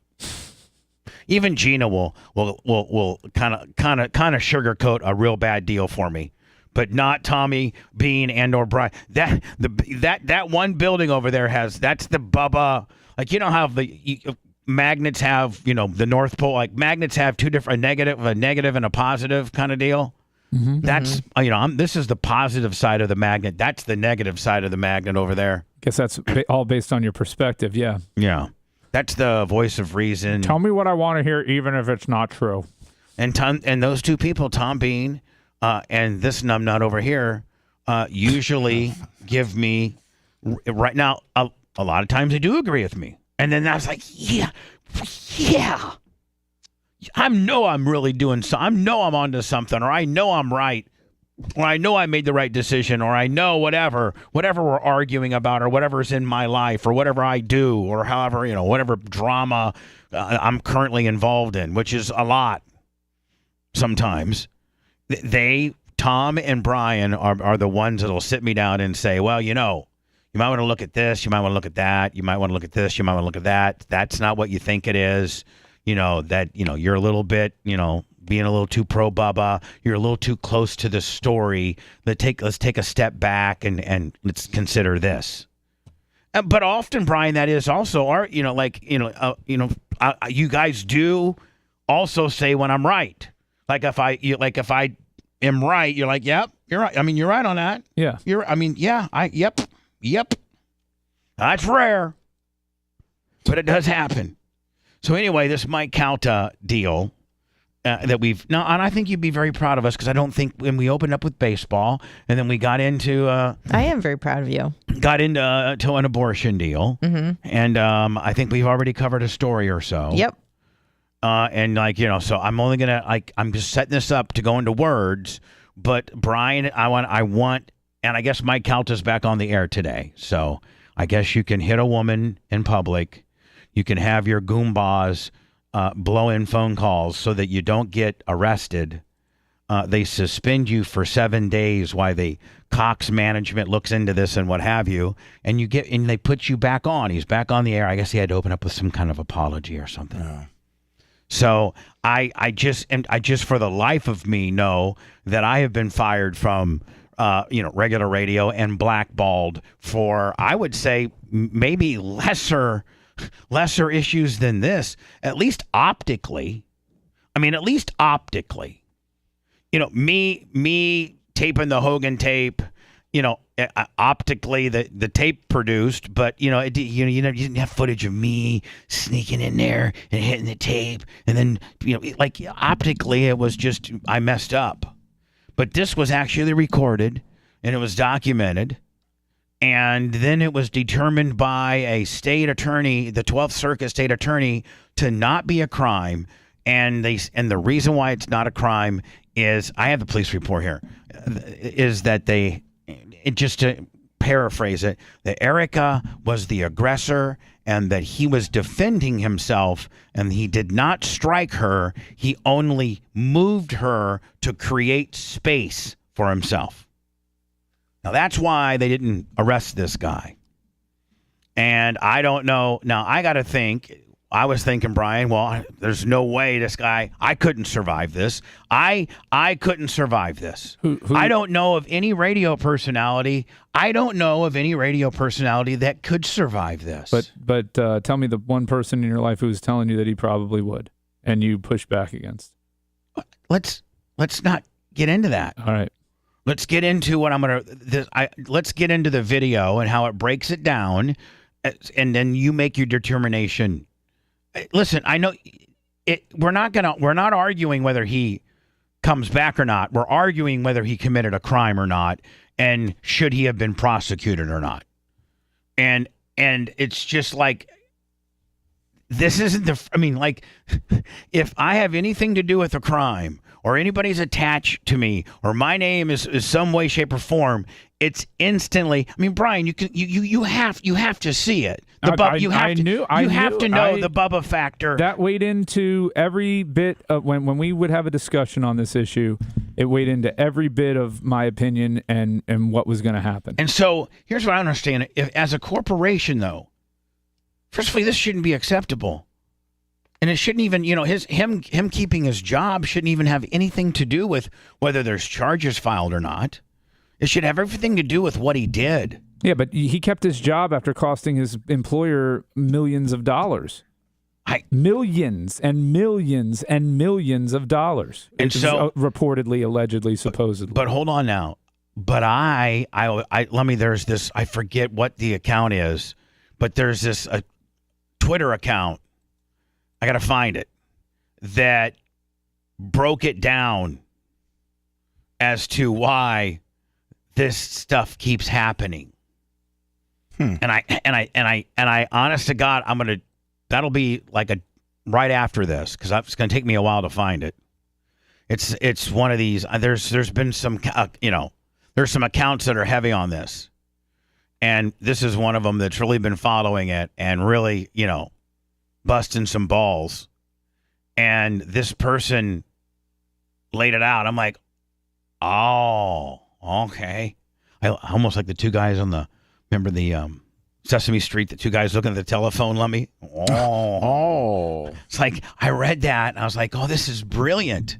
And it's exactly why. And Brian, you may blow back on it, the blowback on this person's theory, you may blow back on it, but you might also get it because it's very, very, very similar to what you do or could have done. I just think I can't give it away because I don't want to give it away. So I don't want you to be able to prepare for what I'm going to say. I want it to be more spontaneous. But I'm going to play the video next, Brian. Obviously, this is not a problem. There was no charges filed. The state attorney of the 12th Circuit, Ed Brodsky, said, nope. She was the aggressor, and he was defending himself. So it's okay. Now, at that point, haven't you established that anything like this in your county should be ruled the same way? So any guy that grabs any girl's phone in a bar and pushes, and she tries to get her phone back, and he pushes her in the face, and then the bouncers throw her out of the bar, and the guy goes through her phone for a few minutes and erases a couple different things, and then the bouncer brings her phone back. I mean, Brian, one would say that they better rule it the same way. As long as she's sleeping with Bubba the Love Sponge. So doesn't that show you how bad and unfair this truly is? My Lord. So I'm going to get to that next. Brian, we're going to break it down. I don't know that you've seen this where we broke it down to like the state stat. Every act within this video has, if it had a state statute that would there's one of my little Anna updates. You know what, Anna? Those are Sun updates, and sometimes they're actually. So I used a couple of them. Fantastic. But it also, when I hear that, it's kind of distracting, but it also kind of makes me think. I didn't add any But sun hold on, but it makes me kind of think of particles. you. So I Thank go like, you. oh, that's an Anna. Okay. Thank you. It's like my little Anna Angel Okay, update. thank you. I didn't add any. So I'm not mad. I'm not mad at you about it. Okay. Thanks. So I mean, we're gonna break it down, Brian, and then I'm gonna give you my theory, or this person on Twitter's theory, and you tell me if I already know how you're gonna score it. This is Bubba being Bubba. You and your conspiracy theories. You always think you always think of the worst, and you always think of these very far-fetched reasons as to why something's happened to you. But how many times does it end up being? It takes a while. It might take a year. Let's be clear. Nothing happened to you here. No. So let's be clear on that. It happened to Erica. Right. But I'm saying because of me, is why this woman wasn't given justice. This woman was hit and was battered and was stolen from. And her privacy was invaded. There's my little Anna Angel. Thank you. Yeah. And that's okay. Do you know what it's like to be on the phone? She was by the way, her and JD Acco were driving down there to they summons her down there last Friday to meet in person for them to tell them that, and she'd already signed out a letter to the judge. There was an arrest affidavit. She had to, she had to opt into Marcy's Law. They were going to give her an update as to the day that they were going to give him notice, or either arrest him or give him notice to appear. She'd been down there. She'd been in a 2-hour conference meeting, there with both chiefs saying, okay, we can value your phone at $950. We can find, because that's what the value of the Apple receipt that you got if you were to trade it in. So we can get this up to a felony. They're talking about that all to her. And then she summons down there to meet at 1:00. And the longer this thing keeps going, it should have been a 1 or 2 week deal. It shouldn't have been that big of a deal. And so after 5 or 6 weeks, I tell her, I'm telling you right now, somebody's blowing in phone calls. Somebody is going down to somebody's having meetings. Calta has his guy having meetings with people down there. People are blowing in phone calls. People are calling in favors. And for them now, and so they would prolong her along. This is week 5. She called on a Monday. They tell her to call on a Monday. Hey, we'll tell you everything on Monday. She called on Monday. Hey, listen, you need to call us back on Wednesday because such and such is out sick. Okay. She calls back Wednesday. Hey, call Friday because the chief's going to be here and he's going to actually sign the papers, and we want you to, for him to verbally tell you that he's signing the papers. Okay, call back on Friday. Hey, the chief's out, and he said call back on Monday. So she called back on Monday. Hey, listen, come down here. This is exactly how the timeline is. Come down here in person on Friday because we're going to just go ahead and just have you sign the papers, and we're going to get it all done on Friday. While she's en route, I tell her, listen, you know what? I don't got a good feeling about this. You need to get a lawyer. We need to have Jay go down there or something. Thinking Kevin, but Kevin was out of town. And then Jay is handling a couple things for me right now. So Jay's and her are in the car driving down there, and they text her, Brian. They don't even call her. They text her to tell her that the meeting is canceled and for her to call a number. So she and Jay call on speakerphone, and the state attorney goes, yeah, we're going to do a no file on this. This is just a no pros. We've ran this thing and watched it, and we determined that she was the aggressor and that he was defending himself, creating space. So I'm sorry, but it's just the way it is going to be. What about this? What about that? What about this? What about that? What about this? What about that? Whatever. She was there looking for trouble. She got what she wanted. So I'm gonna break down that tape, Brian, and I want your honest opinion. We're gonna do that next. Will you put your honest opinion hat on, please? No, I'm gonna lie to you. No, of course. Please, Brian. Don't you understand that you can mess with my mentals a little bit? Yeah. I got mentals. Help me with chickens. Yeah, I don't got any chickens, but I got mentals. Come on, Brian. Don't always be messing with my mentals. Even Tom Bean knows when he's really, really messing with my mentals. Come on now. Sometimes you got to tell me what I want to hear, Betty. All right, listen, we'll be back in a minute. We're going to break this down. Brian, you promised to be. I know as a friend you'll be honest. Like I know yeah, you. Of course, I'm always honest. Because you know how much this means to me. And so I really appreciate your opinion, because maybe you'll be able to make me to understand this more than I am. Because I just can't wrap my head around the fact that this guy is not only on the air today, but it looks like it's not a big deal. It's okay. It's what he did is okay. And corporately, they've determined that doesn't violate any Cox. It was at a Cox appearance. It was Cox indoors. He was being paid. There were 2 senior managers there. This is definitely while representing Cox, that it's okay to do this to women, as they claim themselves to be a women empowerment place. So we'll do that next. Then, Brian, I'm going to have my opinion as to why I think it's happened. So I got to get 2 rulings from you, okay? Yep. Okay. Hello? Yep. I hit the button. Nope. It's tough being an IT guy. I hit the button. Bubba the Love Sponge returns after this. That was funny.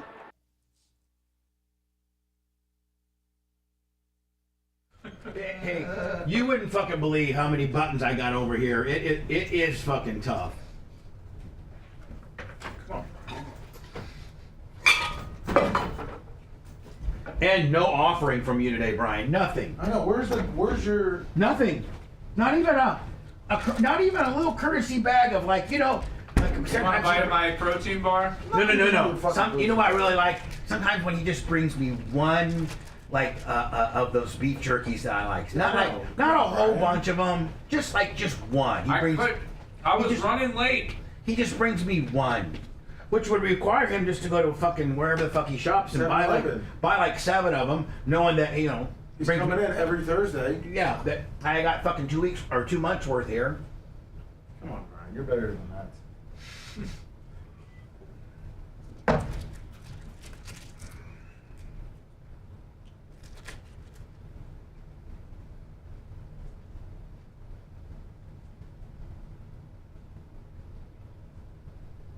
What's up, everybody?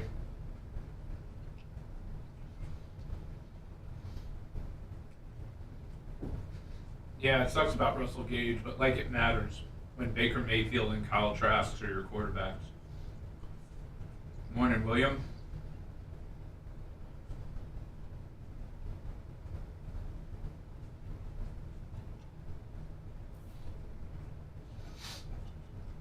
Morning, Quicker Ticker.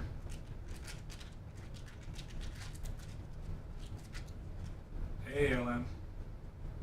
Knight Rider. Good to see you. Little Wilbur's Afterbirth.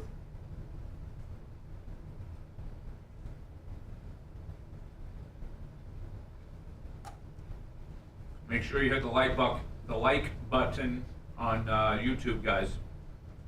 I hope those numbers up. 114 is way too low.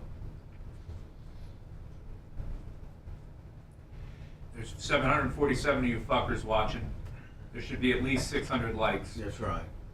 The fuck? Would it kill you?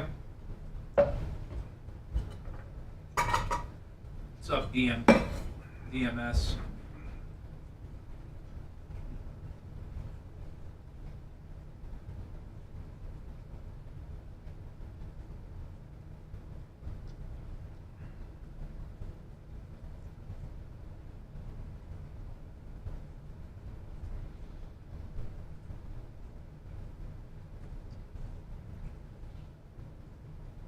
I'll let her know that you think she looks good today, Joe.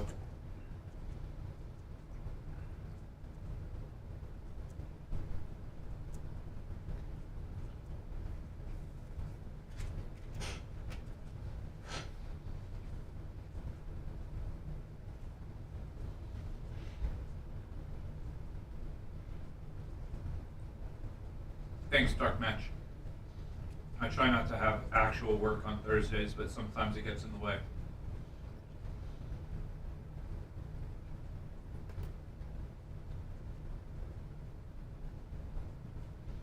Morning, Alan. The Tom Bean Pokemon update is that he's flying out today to go to New York City to Pokemon. Again, that's all he does. I think I still have the elf outfit, William. My daughter didn't throw up on that one. All right, we got the likes up to 159. Thank you to the 45 people who listened to me, but those are still bullshit numbers.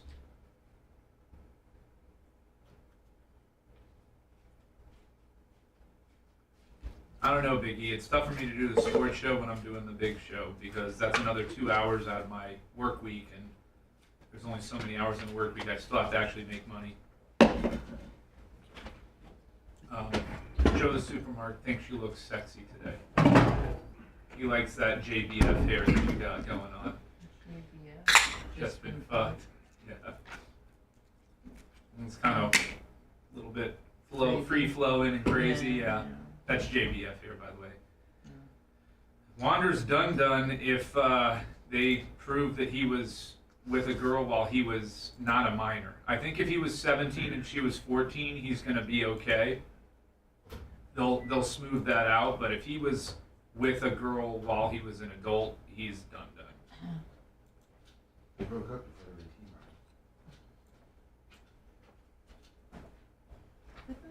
team.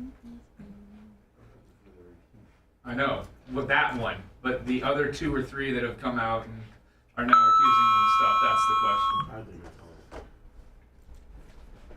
Yeah, I mean, I don't get why hitting a like button on your YouTube screen is so fucking hard. Bubba provides you with 4 hours of entertainment every morning, and you can't just like him?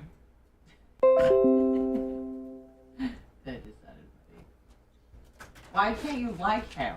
Yeah, just why don't like you like him. me? Don't be an Ed Broski. Lummy, do we got a new Just like. Don't be an Ed Broski. Give me a like. Lummy, do we got a new song? Yes, we do. Dude, okay, hold on here. Okay. It's in the red.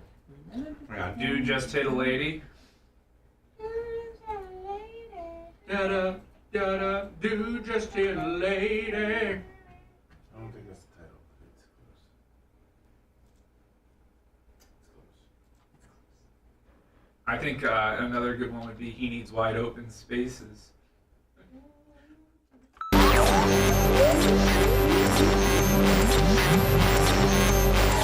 Revolution. Boom. Your ears are in for some severe blunt force trauma. Bubba the Love Sponge. The Bubba the Love Sponge Show.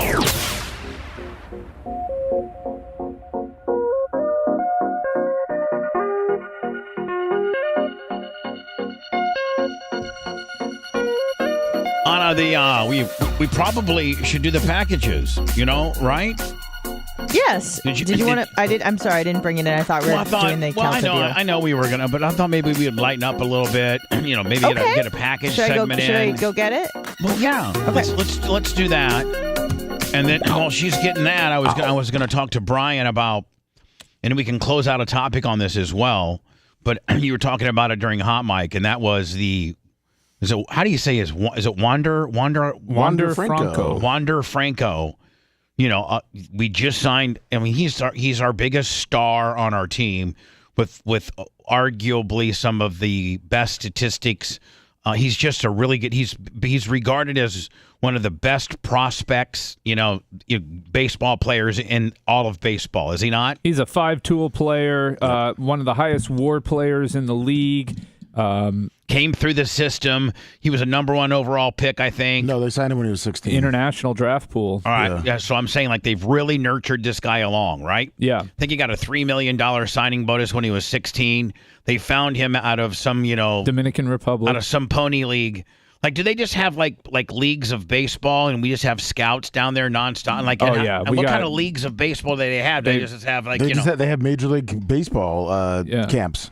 They got camps that they go to. 14, 15, but 16 years old. They catch these guys. They've got scouts down in the DR and the hot spots for. Do they got scouts down just kids playing pickup games and things like that? Yeah, they'll identify them. Early. Let's just say a couple neighborhoods. You got 10 boys. You got a couple kids that want to play some baseball, and they go. And we used to go out. We only have sometimes 10 kids to be 5 guys a team. It's just about pitching and You need a catcher, a pitcher, a first baseman, a third baseman, and 2 outfielders. You could play a ball game. And you get like the other kids from another neighborhood, and you'd go play them, just like on a just Sandlot. Yeah. Well, yeah, literally either like a municipality. It's like baseball fields that they allow you to use, or just your somebody's dad had a real big backyard, and you just put some bases up, right? Yep. I wonder if they go that deep into Dominican Republic looking for those kids have skill sets. They do, and what they do is then if they see kids that have like some kind of potential, no matter their age, then they start giving them money and bringing you. It's almost like now your job. They bring you into their camps. Right, Whether so like 10, if you're like 12, 8, 9, 10, and they just see you on the Sandlot Willie, then they're start listen. They get their interpreter or whatever, and they say, "Listen, kid, we're gonna come pick you up every day after school, even if the kid goes to school." Yep. And we got these big, warehouses and things like that, and batting machines and instructions, and they start grooming them. It's almost like human trafficking for baseball, is it not? Well, except they don't have to do sexual favors for men in strange countries. And, I know, but they're not drugged. But they're taking them away from their fam. I mean, they're providing a better life for their families. Yeah. I mean, they can go home. I mean, it's there. They don't take their passport and hold them. They don't put them in a camp. They don't put them. We're gonna put you up at the Holiday Inn Express, and we're taking your passport, and you have no money. Right.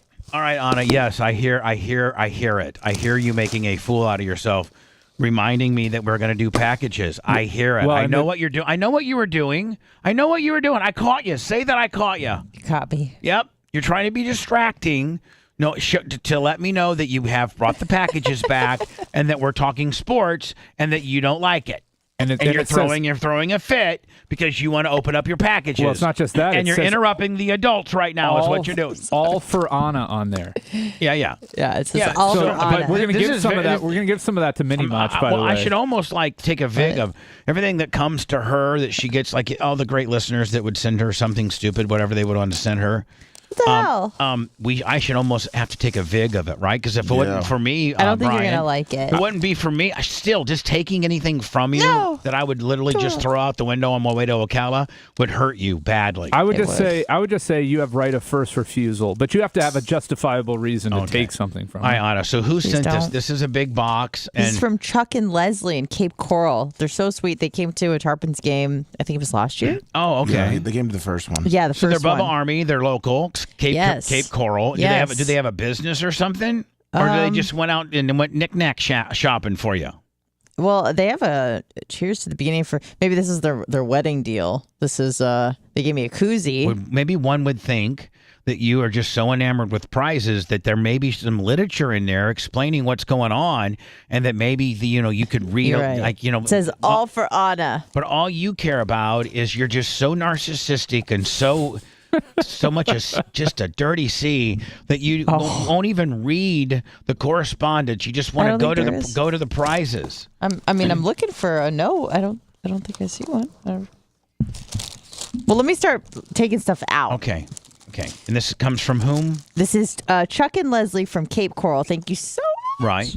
And you met him at one of our appearances. I sure did. All right. So they got me some Tam Tams, which I've never heard of before, but apparently it's like a kosher deal. It's a Manischewitz cracker. They got me 2 boxes of 2 boxes, so 4 boxes total, which is awesome. Everything and original. Do you like crackers, Booby? Unleavened bread. No. Okay. Put that aside. Fantastic. Thank you. I think I got a tank top. So cute. Cute. Very soft. They got me another tank top last year, which was very sweet of them. What does it say on it? Let's see. They whispered to her, "You can't withstand the storm." She whispered back, "I am the storm." Ooh. Nice. You want that, Booba? It's a size small. No, I don't want any of it. I just want you to get through and tell the story about these fine people that were nice enough to be able to send you something that would make you in a better mood, because the way to your heart is to send you something free. Literally, a person could go and go get one all natural vegan candy bar and put it in a box and send it to you, and you would think that was the the same reaction it would be for me to win a new car. Oh, absolutely. Right. You're like, so oh my sweet. God. They got me a bunch of Bath and Body Works stuff. Do you want some? Beautiful Day spray. I do like to have some of that, but I'm not going to, because if I would take some of that, there's like it would really, like if I would, it'd F me up. For real. Like if I'm like, I like to go through it, and I pick 3 or 4 things out, you would be just you'd be so mad at me, or would you not? Hand soap. I wouldn't be mad. I would just be sad. Did Rodgers play at all during the Jets-Bucks joint pack practice? Yes, he did. How'd he do? He did very well. He was hitting. Yeah, Thank he you was. guys Was he so hitting, much. was he hitting dimes? Yes, he was. For real? Yeah, Aaron Rodgers looks like he's on another level this year. Really? Yep. Because he's trying? He's trying. Now they just got Dalvin Cook, too. And that's another Oh, man. help for them. All right, so Anna, there you go. Again, one more time. This is from whom and whom and whom and... Chuck and Leslie from Cape Coral. Chuck Thank and Leslie. you guys so much. From Cape Coral. Yes. Appreciate you. All right. All Sorry. right, Thank so you. that I can stay on time, and I mean dead on time. How about? Oh no, I want to close out the Wanderla Franco guy. I'm going to close that out. Then we'll go to words, and then we'll go into the Calta thing, so we can really, really sweep it. So, like Brian, is he in trouble? Like as the information that's coming out. First of all, quickly tell us the allegations. So, he's in the Dominican Republic. We've had him under. I think he got like what $3 million at 16. Yeah, and then he just signed a 10-year $223 million. When did they actually deal. bring him up to America and start being in the minor league system? 3 years ago, 4 years ago. I know. So at what age? 18, 17. All right, so 17. We had him like for a year in Dominic. Then we got him into the system. Yeah, into our minor league system at 17, right? Yeah, And how many he years? was killing it. How many years was he in the minors? 3. 3 years. Okay. Then he gets called up. Is this his? No, last year was his first year. Yeah, this is his second year. All right. And what are they? I mean, he's the franchise right now. He's the face of the franchise. He's the highest paid player in the franchise. He's kind of what Evan Longoria was when Evan Longoria was brand new, fresh face. He is. And they did the same thing with him. They gave him a long-term deal where he got a lot more money than somebody his age typically would get in exchange for giving up, potentially a lot more money down the line. Right. I remember when Evan Longoria was like 10 years for like $125 million, and everybody was like freaked out over that. And that would be like, that was chump change, right? Like $10 million a year for a guy, where most guys of that ability back then were making $25 million a year. Well, but what they're doing is giving up. They're kicking the can. They're giving up the players giving up their long-term, big contract potential in exchange for getting more money up front as a younger player, rather than having to play at the guaranteed minimum and going through arbitration and all of that. And the peace of mind knowing that you don't have to worry about, this really stressful contract like you're locked in for 10 years. It's guaranteed money. Yeah, but right. And when you're as young as Wander was when he signed the deal, you still have a chance for another big payday.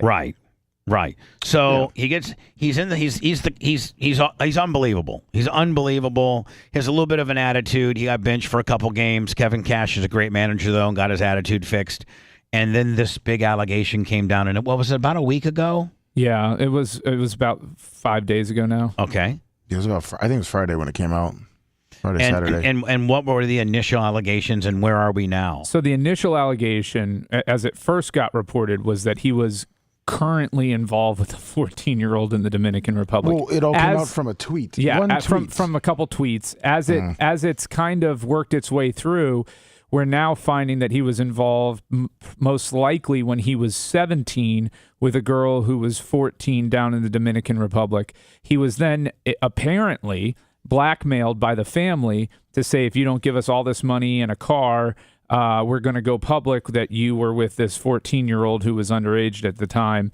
And he didn't give in to their demands, and they went public with the information. Now, since then, there are reports that other minor women have come forward, or women who are minors at the time or whenever, have come forward and said that they were involved in a sexual relationship with him as well while they were minors.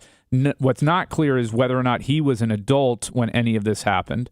I think if he was not an adult, being over 18, which is highly unlikely because he was most of the time in America during that period, except for when he would go, home during his breaks from baseball, then, he'll be okay if he wasn't an adult when all this happened. But if it turns out that, this summer he was with a 15 or 16-year-old down in 14, 15, 16-year-old down in the Dominican Republic, it could be a problem. Now, but his career's probably over. Well, of course. Well, never say when your career is over, my friend. The Rays could, they could stand by him like Cox is standing by Couta. Yeah, that's true. Yeah, it looks like 2 of the girls wanted $200,000 and Mercedes Benz. Now, so Brian, just like that one punter who got blackballed in the NFL, and then he ended up not like completely getting exonerated. He wasn't even like he didn't do it, but it completely he was I think he was the highest drafted punter, and he was going to well on his way of probably having a pretty damn good NFL career. And I think he did get picked back up, and he is with a team, but for 1 year. And he never did, Lummy? I don't think so. Okay, but so when he, remember? Do you remember how bad that ruined that guy's life? Yeah. I mean, the thing, and so what are the insiders saying on the probability? Like, I mean, there's always like a little scuttlebutt. The issue is this is all down in the Dominican Republic, so we don't have the reporters with the connections to find out what's really going on. So Major League Baseball and the Rays are conducting their own investigation. The Dominican Republic, in this small city, it starts with the letter P or something like that, or province or whatever they have down there, they're doing their own investigation, and theirs is more from a criminal aspect. Major League Baseball and the Rays are just trying to gather facts to see what the situation is. What Wander has on his side that the punter from Buffalo, didn't have on his is, one, he's not a punter. Number two, nice. He's the face of a franchise in Major League Baseball. So he's going to get the benefit of the doubt in this instance until it's pretty darn clear that he's dead to rights. So that's the good news for him, is he will not have the knee-jerk reaction of, well, we're cutting him, we're parting ways, blah, blah, blah. And somebody from the Lightning went through something similar. Ian Cole went through something similar last offseason and was ultimately exonerated and got to play out the season. But what if there was video of this event happening in public? Well, there's photos of a very young-looking girl kissing him on the cheek. Okay, but kissing him on the cheeks. But I'm saying, what if you had a 1:46 video stating that there was a crime? And like wouldn't you think that again, all we have on Wander Franco is a picture of a girl kissing his cheek, and right? And you don't really know if she's 18 what if now. they had a video of Wander, blasting her? You think they'd stand by him? No, probably not. Well, that's what the Rays and Major League Baseball are trying to find out. So we'll break the Calta thing down next, Brian, if you're ready for that. I've been ready. Let's break it down and put it to bed and move on with our lives. Sure, appreciate it. No problem. And I'm telling you one thing. Lummy and I are going down to Sarasota this weekend to hit women and grab our phones. Yeah, we're going to start taping everybody. Yeah, we're going to. I just need my space. We're walking into Target, and any girl that's got her phone and might just have it angled towards me, and you know what? Even girls, I'm just going to grab it from them. And then I'm going to smash them in the face, and then I'm going to tell them. I mean, it's really, really bizarre if you break it down.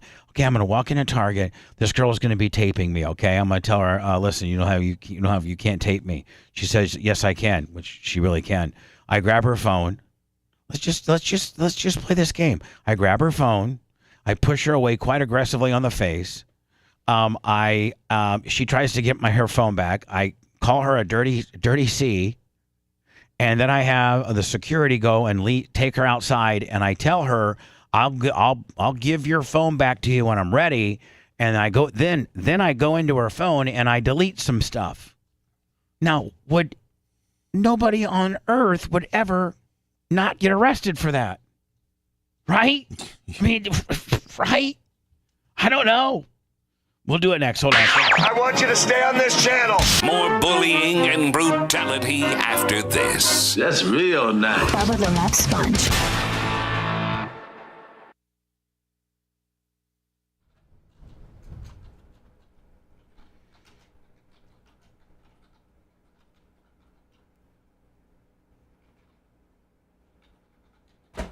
I'm surprised the Buffalo kid hasn't been picked up.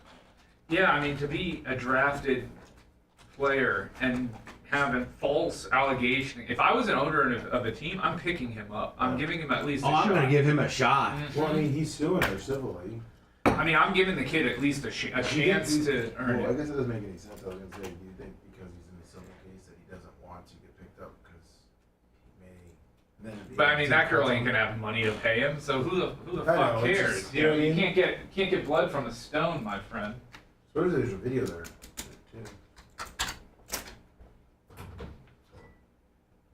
Blood from a stone.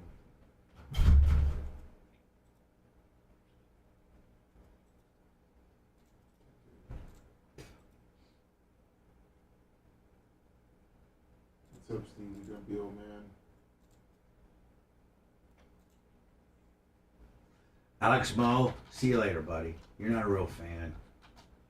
You're not a real fan. You don't have any idea how bad this, how upset and freaked out and depressed Erica is. This isn't about me. They've made it about me. They've made it about me in order to get out of the problems. But this has really fucked with her. And he really did. He did. I mean, he really did hurt her. She's got, like, I mean, she's got a sore neck and whatever. I mean, I'm not getting into all that bullshit. But it's just ridiculous.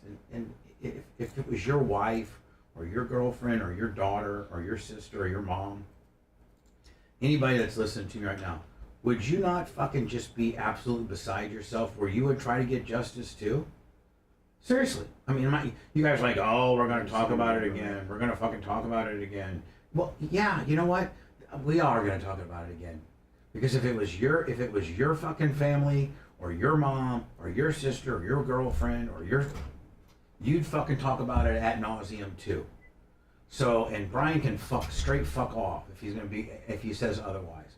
I will go down there and beat his fucking ass. You know what? I'm gonna go down there. If Brian starts being a little fucking dick right now, I'm gonna go down there. I'm gonna grab his phone and I'm gonna start going through it. And then when he starts to fucking get crazy, and I'm gonna fucking smash him in the face. And then Lummy's gonna take him outside. Yep. And then we're gonna bring his phone back to him after I went through on it and taken his fucking message, taking stuff off there. That puts a different spin on it, doesn't it? Right? Sure does. So, Brian, people are like, oh, we're going to talk about this again. We're going to talk about this again. You know, this is such a major situation, and this whole body of Calta work has just, I've gotten fucked so bad by it that it's really, you know, it's easier for somebody that's not experiencing it, like maybe even you, to say, oh, just let it go, move on, be positive. But if it was happening to you, and that was your wife or your girlfriend, and she fucking smashed her in the face, would you let it go? I mean, would you just fucking be Johnny fucking cool hippie, oh, just let it go, man? Or would you take it to your last dying fucking breath to try to defend your honor and your reputation? I thought it was rhetorical. I don't think he's actually asking. I did ask you. Oh, okay. I'm sorry. I thought you were just. No, I agree. Look, I'm not saying that you shouldn't be mad for what happened to Erica.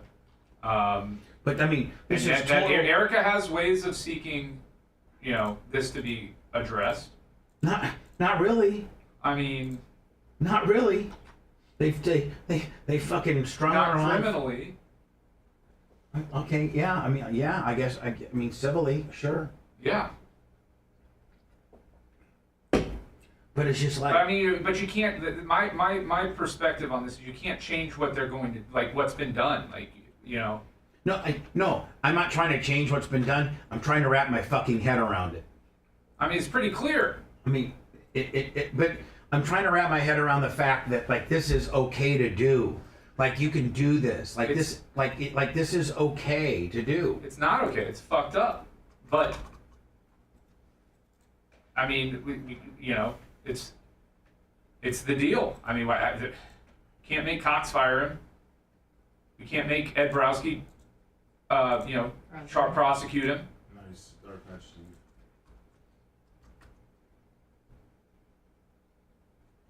I feel for you. I feel for Erica. I feel for the whole situation.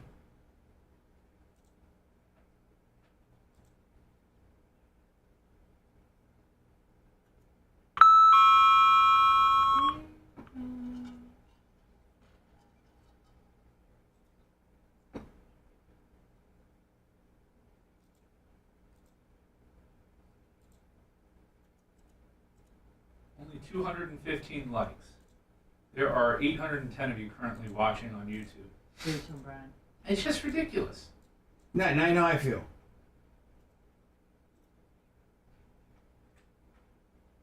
Come on.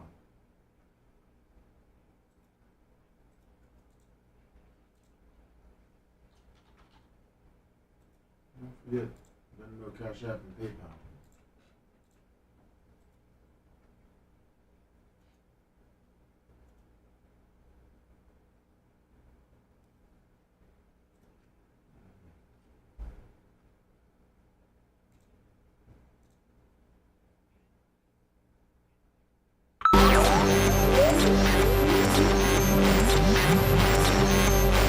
We got a lot to do. Let's go. To all the FTEs out there, he salutes you. He salutes you. Loving it. And hopes you don't get herpes from a lot lizard. Something's wrong with me. Bubba the Love Sponge. Bubba.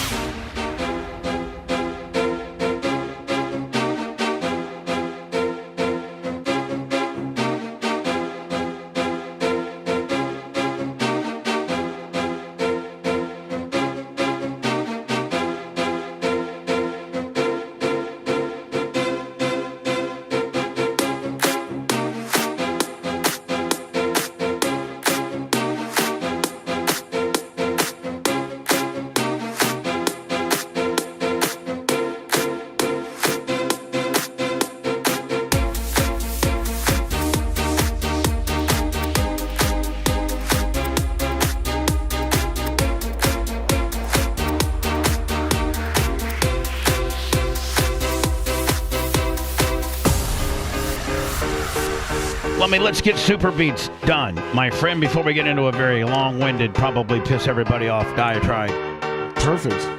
Might as well. Might as well. Go to getsuperbeats.com. Use my promo code Bubba. That's GET Super BEETS.com. Promo code Bubba. That's going to get you.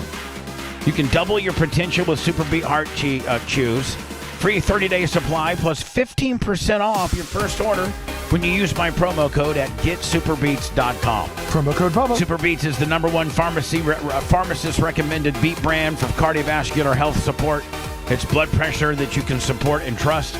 Even negative Brian Matroni steals, and he probably does it as by design, but he steals Dr. Dan's Get Super Beat Heart Chews, and Dan gets mad as hell. Mad as hell.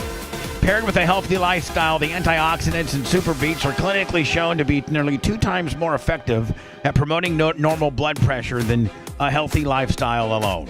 Over 30,000 5-star reviews and counting. Again, get Super BEETS, getsuperbeats.com. Promo code Bubba.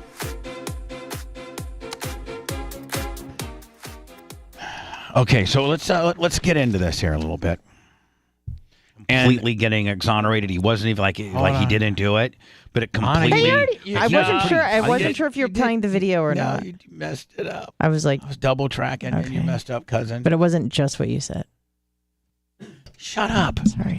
Everybody's got some bullcrap ass excuse when the principal yells at you. Just take it. I'm taking it. That's the difference.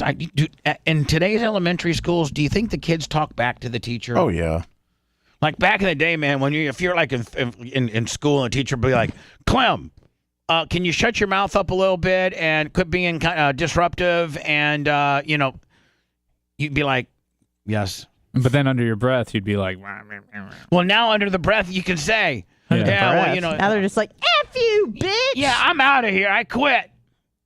My dad's worth $1 zillion. I can pay off people. I know people.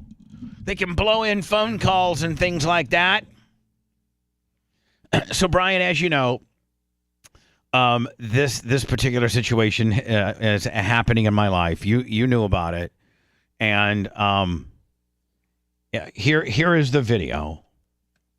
And I'm going to play the video. This will probably be one of the last times that I play it. That you have to sit through it. So, if chat could just give me a little bit of a.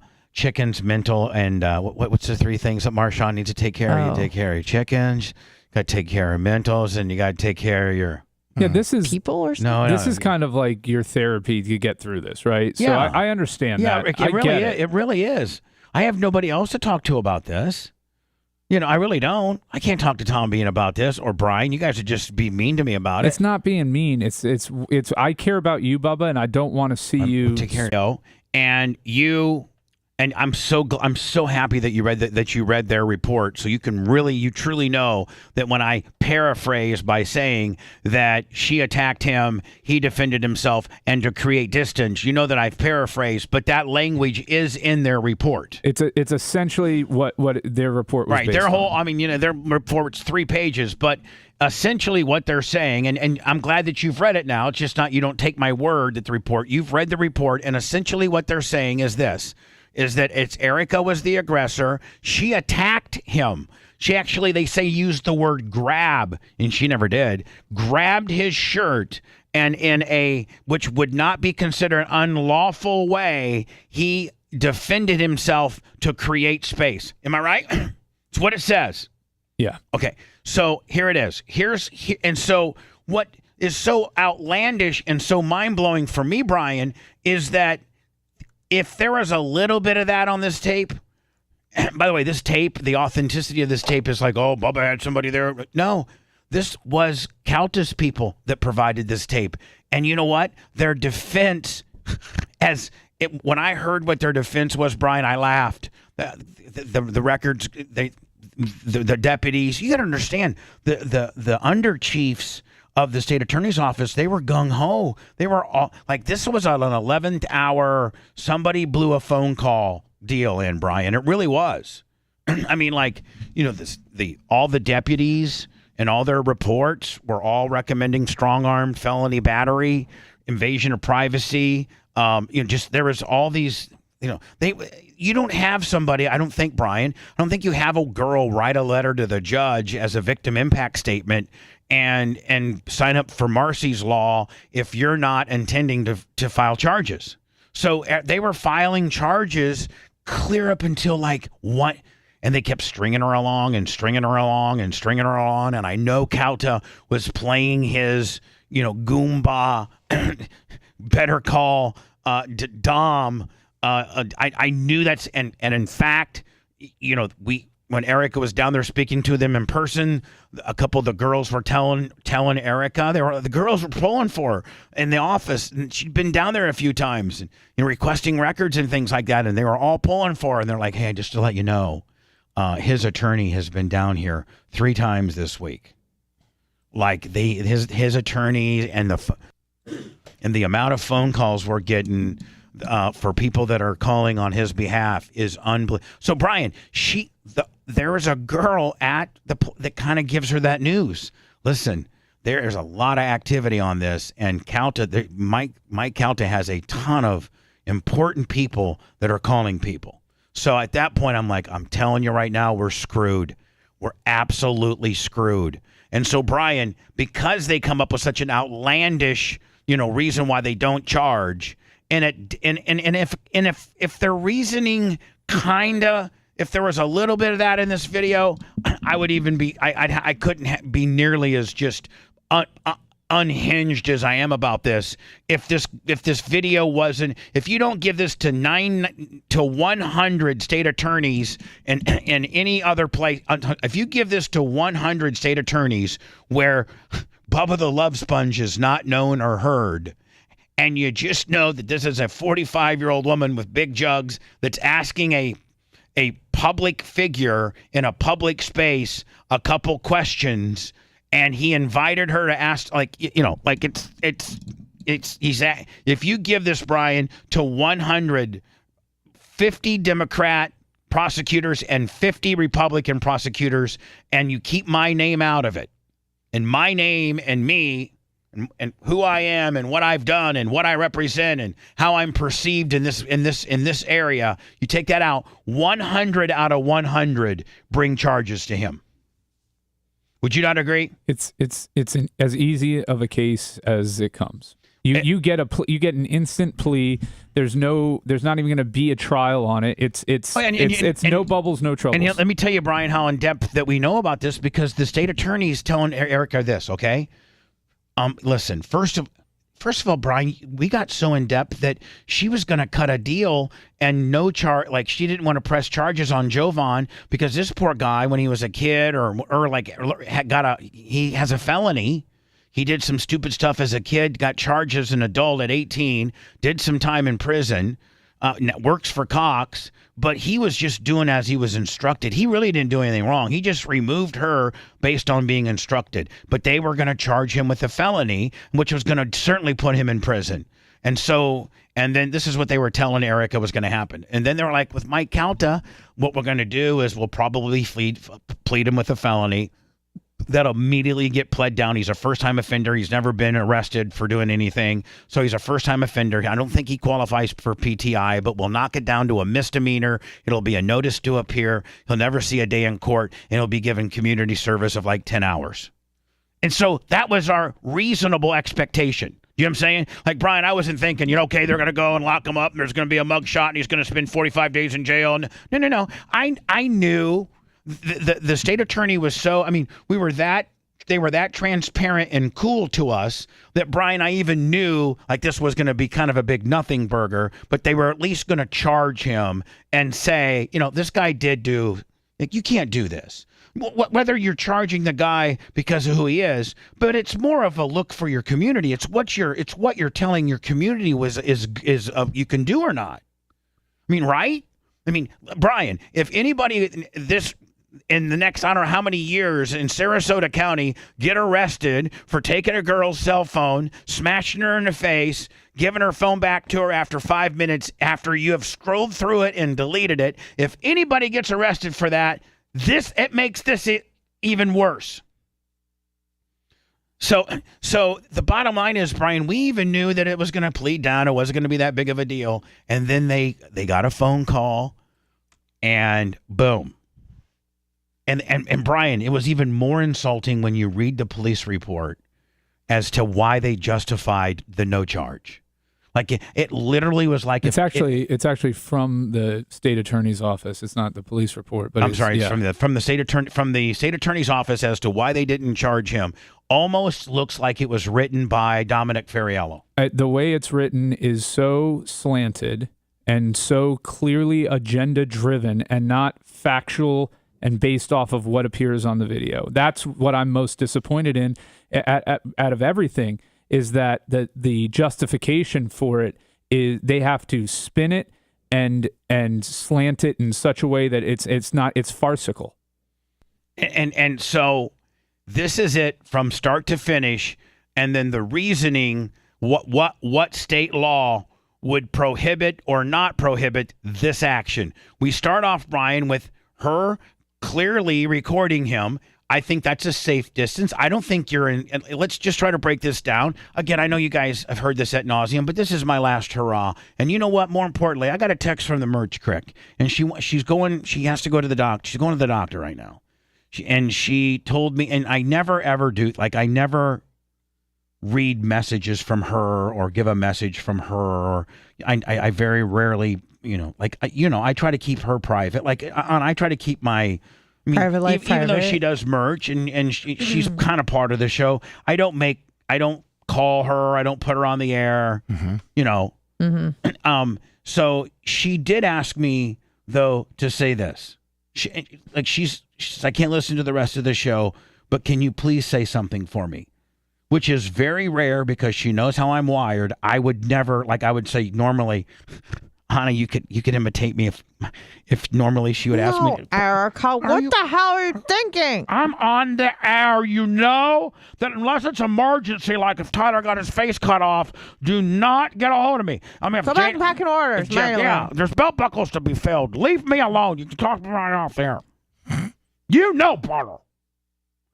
Please say that I'm extremely upset that not only did the state attorney's office not file charges, but Cox has done nothing.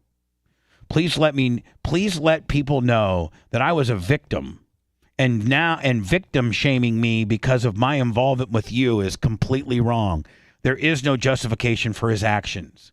That's what they're doing. They are victim shaming her because of her association with me when I wasn't there, and I completely stayed out of it.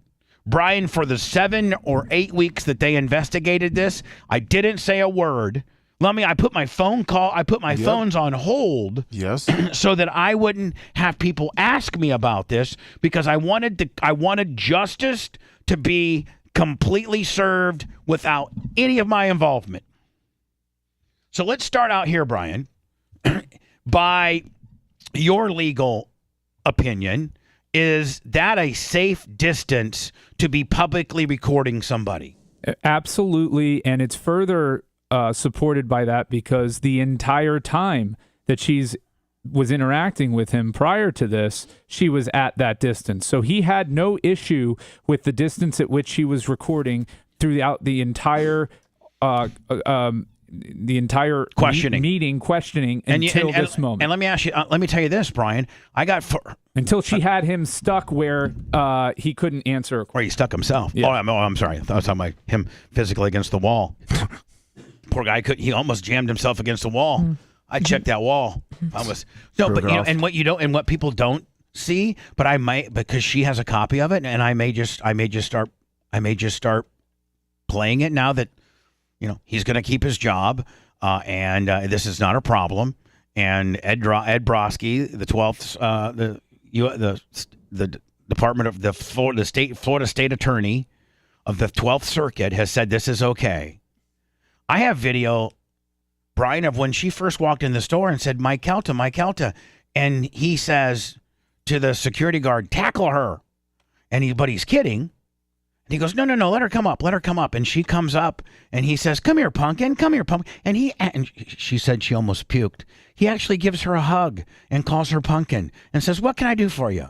And that's when she starts asking her questions. You didn't even know about that video, do you? Who? I don't think you. Oh, I'm aware. Okay, and so I'm aware of pretty much everything from this. Okay, so this shows that was after he's already hugged her and called her pumpkin 2 times. Now we're kind of at this point. Her first question she asked, he owned her, because poor little thing doesn't know this stuff. He owned her. He's like, and she could have really, she didn't, she just didn't know the material. Had she knew the material, you could have just absolutely killed him. But she just got, and she was nervous. The poor little thing was nervous, and she's shaking. And she just had to endure a hug by him, a guy that looks like Harvey Weinstein. Count to Wine. Brian, does he not have Weinstein features? Yeah, he's got those sleepy, droopy eyes. Yeah. And after he owns her, the narcissistic pig that he is, he makes her turn the question. You just didn't like it. That question flipped you out. Now, the reason why their report is flawed, Brian, is because they completely didn't even consider all of that. The fact that he granted this interview all along, and that the fact that, what they're ruling on from the snatch on back was the second question. They'd already been speaking. Yeah, and that's completely excluded from the memo. Right. And it is absolutely relevant to the interaction, because without that context, you could say, well, he has this woman come up to him and shove a camera in his face and start talking. That's not what happened. He invited her over. She was at this distance the entire time. He was engaging with her, and she was engaging with him civilly. She never cursed or used any aggressive language towards him. And then this video begins. Hold on, and the memo begins. Hold on, Brian. And in the course of her questions, he felt as if he really got one over on her and made her turn the phone around and admit that he got one over on her. Right? That's imperative too. I mean, even just to show the further continuance of their conversation. I think just it's a little meaning like this story didn't start with her shoving her phone in his face, and this is the very first. They had a minute or so prior interaction than where this picks up at. Right. All right. So now this picks up.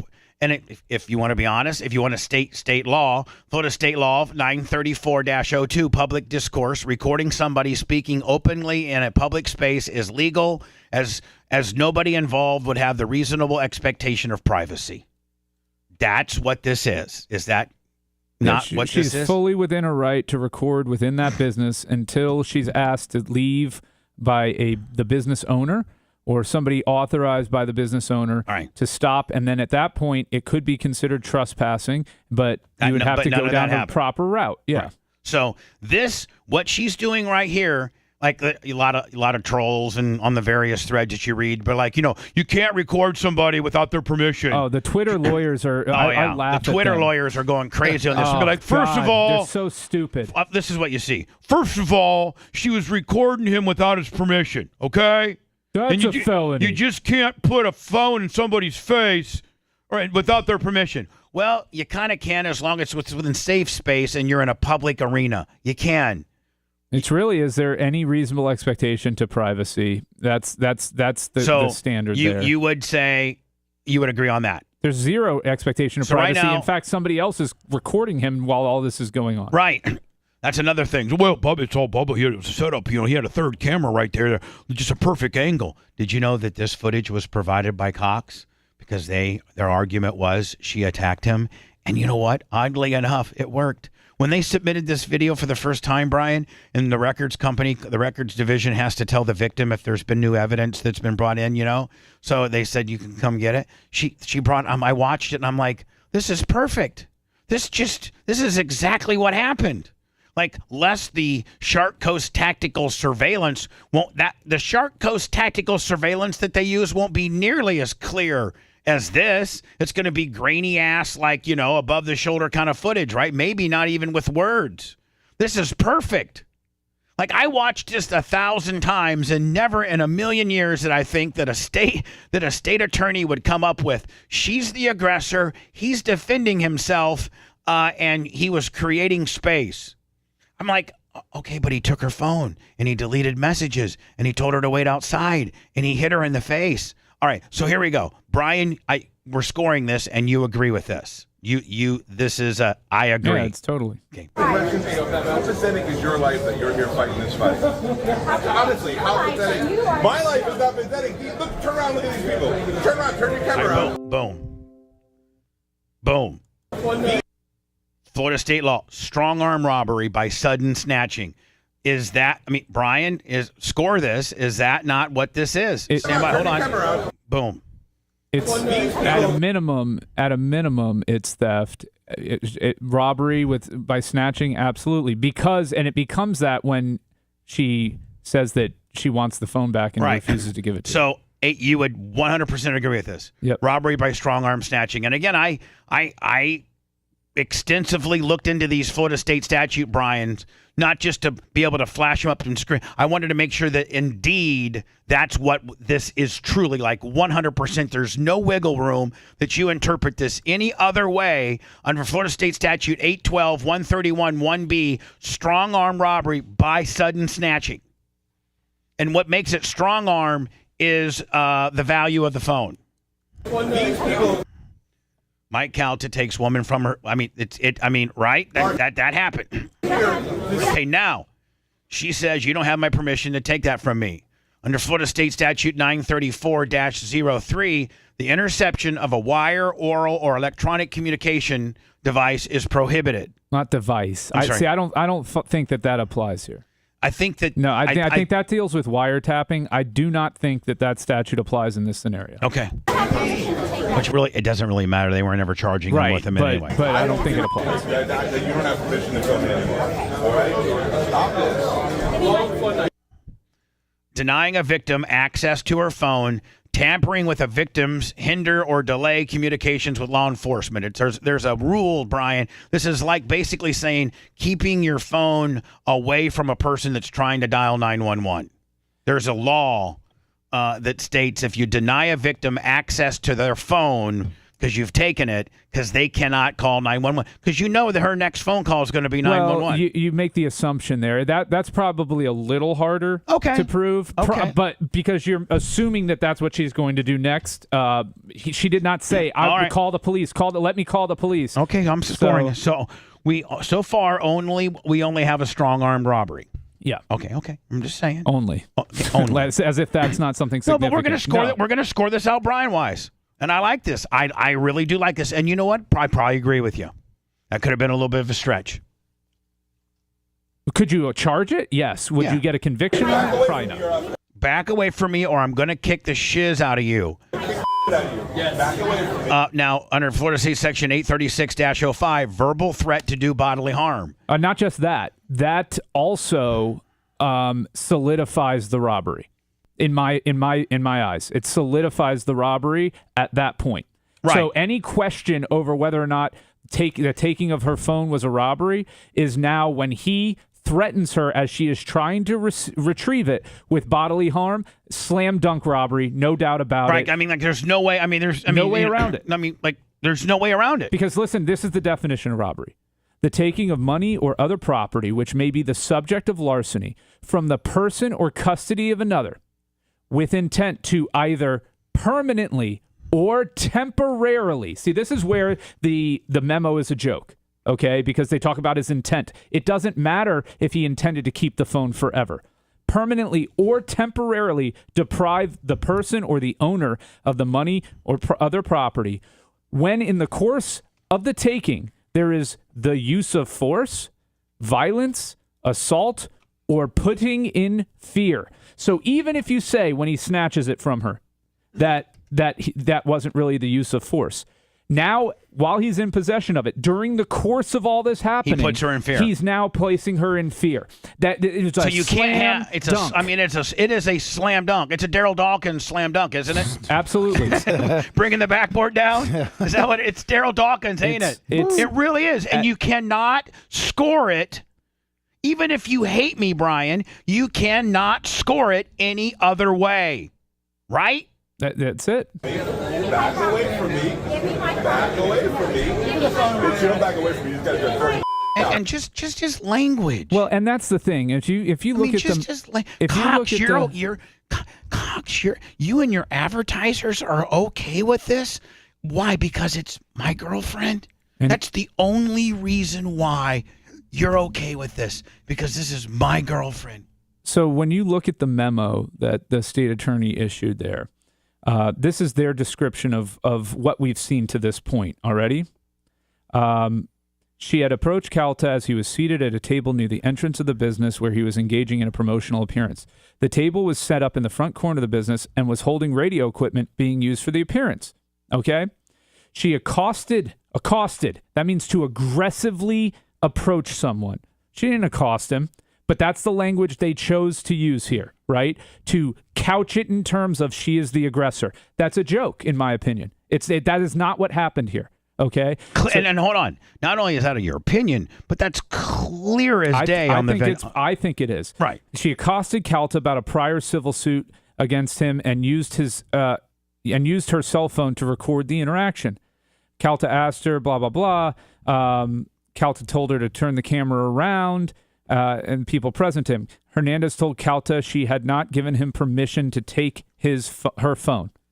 Whereupon Calta stated she then did not have permission to film him, and he attempted to stop the phone from recording, which he did. He hit the button there right in front of her. Yeah. That's clear. It was not an attempt. He stopped the phone from recording. At that point, he has done what he wanted to do, which was to stop the recording. He has done that. So at that point, phone should be returned. No further need to keep her property. Hernandez attempted to retrieve her phone by reaching toward Calta. Calta told her to back away from him as he would otherwise respond with force. No, that's not what he said. He did not say, if you do not back away, I'm going to have to use force. He said, I'm going to kick the shiz out of you. And then he called her a bitch. That is left out of this police memo because it doesn't support the narrative that they're trying to create, which is she was the aggressor and he was just defending himself.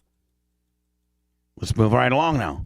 And you're right. And I mean, you're exact. And the reason why I'm not even saying anything, Bud, is because and it hurts me to know that a supposed to be unbiased judicial system that has equal protections, no matter if you're Bubba the Love Sponge, a black guy, a white girl, a Hispanic girl, a transgender person, a homosexual, and you have the same rights of protection, don't you? Right. And then, so real quick, because this is another point of it. Hernandez continued to ask for her phone while reaching toward Calta. he continued to tell her to back away from him and that the phone would be returned outside. No, he continued to threaten her is what he did. And that is not in the report. He didn't say, he does at some point says, we'll give it to you outside, but they leave out the part where he continues to threaten the use of bodily force against her. And I mean, if we're going to say it, kick the shiz out of her. Right. Here we go. Continue on. They'll give it to you outside. I mean, I don't think that the report could be any more opposite of what really of the truth than what it is. Like, well, it's almost like skewed. Like it's almost like, let me ask you a question. If somebody from like the Florida Supreme Court that didn't have a dog in this fight, that couldn't get a phone call from all of Dominic Ferriello's, judges and sheriffs and city councilmen and all the people that for 15 years he's been having on his air greasing. I mean, listen, I might want to open up a federal investigation on the fact that Ask the Dom has a Wednesday night show that just basically is used to be a political protector of the brand and Mike Calta. So you just march sheriff after politician, after state attorney, after U.S. representative, after U.S. congressman, after U.S. senator. You just march him in because everybody wants to be on the radio and to be on your show every Wednesday night just agrees, so that you're so well connected that you can pretty much do anything you want corporately and individually as Mike Calta. That's what's going on here. I'm going to tell you right now, Brian, I'm going to go to the state attorney. I'm going to say, and I want all phone records of all the people that you spoke with concerning the Calta case, all emails. I want to know who blew the phone call in. Because all the people that were talking to Erica for 6 weeks were all about fill out victim and statements, and let's let Jovan off so this poor guy doesn't have to go to prison, and let's go ahead and proceed with Calta. And when we finally we might arrest him if it's a felony, we'll ask him to turn himself in. We'll keep you posted under Marcy's law. Like either you were lying the entire time, or in the 11th hour, one of Dominic Ferriello's Goombas called. And I got, you wouldn't believe, I got to find this account, but this girl posted all of Dominic Ferriello's guests over the last 2 years. Every sheriff, every state attorney, every representative, every mayor, every police chief, everybody has been on that show. And Brian, you throw that in, being, having an on-air / I interviewed you on the show. You have an open invitation to be on the show anytime you want, whether you're a judge or you're the sheriff, and throw that in with, can you blow in a call for me? That stuff happens. Oh, throw in Bubba the Love Sponge. Oh, throw in that. Hey, Judge such and such, can you call up your state attorney friend down there in the 12th Circuit? Bubba the Love Sponge's girlfriend, her name's Erica Hernandez. He sent his girlfriend down there to cause all kinds of problems, and it's just going to be it's a circus, and we need a no file on it. I mean, Brian, am I crazy to say that stuff doesn't happen? I don't know it for a fact, but I would imagine that it is possible that it happened in this situation. So here's what kills me. Property of rights, the right to acquire or possess and protect your property. There's actually, as they said, that she grabbed him, and she aggressively. They actually used the word grabbed. She grabbed his shirt. Brian, you read the report. They said she grabbed his shirt. But did you know there's a Florida state statute, that says you have there's a reasonable amount of force that you can apply to get your property back? There's a certain amount of force that you can apply and do anything short of deadly to get when somebody has stolen your stuff. And so I want you to watch, and certainly that law would apply to her, would it not, Brian? She has a certain amount of physical presence that she can exert in order to get her. So I think the statute that you're referencing deals with real property. I don't know that deals with personal property, but I'm not certain on that. I want you to look up Florida State. Yeah, this is a real property. Hold on. No, I got it up. Oh, this is a real property bill. So this deals with land. This doesn't deal with cell phones. I got the Florida State statute is 776.031. And I want you to go ahead and read that one for me, and then you'll say, yes, Bubba, God dang it, you're right again. Well, but I'm referencing the statute you asked me about the statutes in the video. Yeah, the one in the video is incorrect. Yeah. But 776-031 would be applicable. Have you read that one? Yeah, that one is applicable. A person is justified in using or threatening to use force, except deadly force, against another when to the extent that the person reasonably believes that such conduct is necessary to terminate the other's trust upon. It's about getting your stuff back. It says personal property, lawfully in his possession or control of another person. So certainly that would apply here, would it not? Correct. And you tell me where she grabs his chest. I mean, she places her hand on his shoulder, and then he responds by smashing her in the face. And would you not agree that is a battery, touch, or strike? Yes. So we got I'm not even scoring it. Get, prop back, and then we got a battery strike, right? Mm-hmm. Battery strike. Okay, boom. And the report, Brian, states that this was a defensive move to protect himself and create space. Is that what this looks like? Protect himself from what, though? What threat of force or violence did she say to him at any point in time? She clearly was just trying to retrieve her own phone.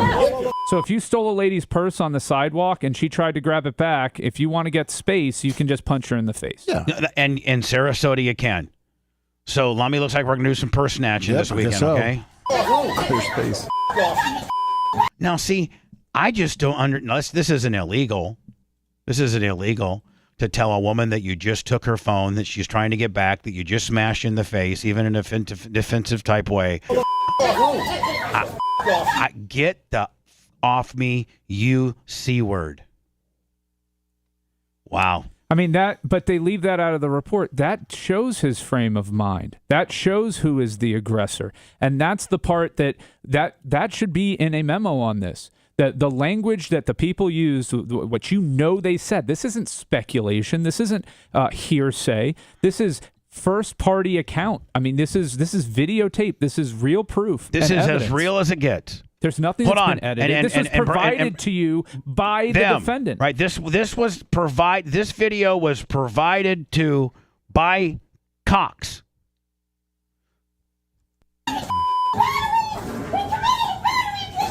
There is a state statute that if you keep somebody's phone and you deny them from dialing 911. Now, I think it would be safe to assume, Brian, that she would have called 911 at this point. At this point, it may apply. Okay. Now, hold on. Get the F off me, and now you can clearly.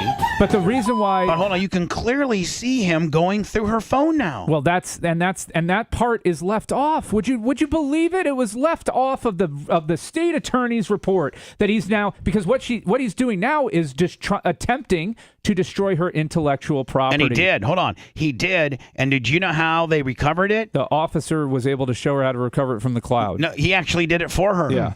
So the deputy, so that's a valid point that he did indeed delete two things, because a deputy sheriff is the one that went into the delete deal and got him for her. So here's the part that I think is funny, though. Hernandez's phone was returned to her outside after 10 minutes. And then it said her video had been deleted, but was recovered. But they don't say who deleted it, which we know. We can see him going through her phone and deleting it. Look.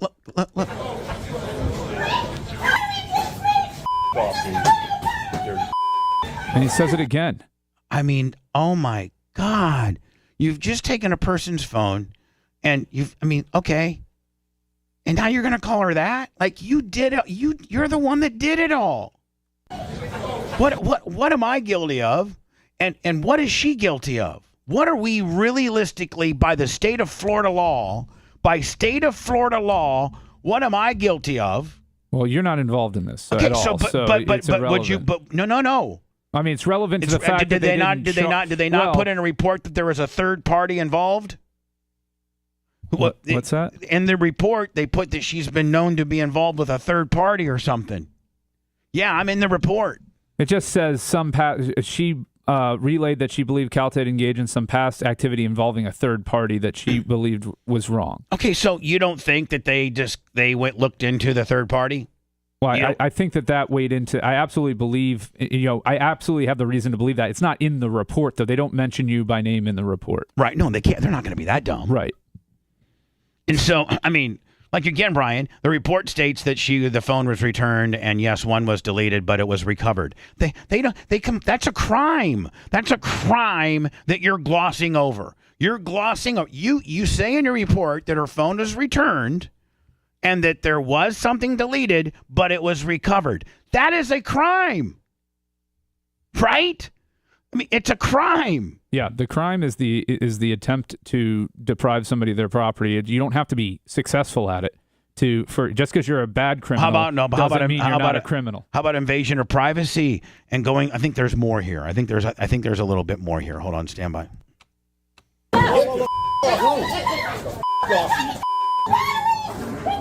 Denying a victim to call 911. Yeah, so the only reason I would disagree with that is then any theft of a phone would, if they intended that to be, they would have that as a separate statute. Okay. All right. Hold on. Tampering. Now, would you not have this? Tampering and deleting of evidence? Potentially, yes, absolutely. 9/18/13. No, he hasn't been charged with anything yet, so it's questionable as to whether or not he's not going to be charged. Right, They already said. Now, let me ask you a question. Do they ever does a state attorney ever look at it like maybe the main dude, Ed Roski, didn't see this and he feels as if maybe his underlings who made the decision might have made a mistake? Do state attorneys ever go back and reopen cases and look at them? If I'm Erica, I'm asking for a sit down with him personally on this. I would absolutely ask for that, number one. Number two, as far as tampering with physical evidence, you have to know that a criminal trial proceeding or investigation by a prosecuting attorney, law enforcement, is pending or is about to be instituted. So you can't say for certain that he knew that was coming. So I don't know that would apply to him. Just if you're looking for me shooting you straight by the letter of the law, I don't know that they could get that on him. Even though he deleted? Because he does not know for certain that a criminal investigation is about to be instituted. Okay. Well, there you have it, ladies and gentlemen. It's been broke down, and it looks like we at least got 3, maybe 4 charges. We have at least in every, even by Brian's most stringent scoring conditions, you have strong arm robbery, you have a physical threat, and you have she has the right to use a certain amount of force to get her stuff back. Well, that's the defense of her. Yeah, that's not a charge against Calta. That's just. But they used it. But But they used it against her, calling her the aggressor. Yeah, that just undermines the aggressor. The aggressor thing is just completely, and it's just not accurate. I'm sorry, but it's just not. Yeah, I respect state attorneys. I respect law enforcement, but I don't agree with this memo at all. The way it was drafted. You shot how many holes in it? 15? 6, 7. Right. Yeah. And so, have they ever gone back and say, well, man, we kind of maybe misinterpreted this and got it wrong? And do they go, does she have an appellate process? There is no appellate process. Her only hope is that the state attorney would sit down with her, listen, that the main man, listen to what she has to say, and change his mind on it. Well, okay. It's not going to happen. For those scoring at home, we've been heat-free for 17 minutes. I can't hear, so I don't understand. Bubba the Love Sponge returns after this.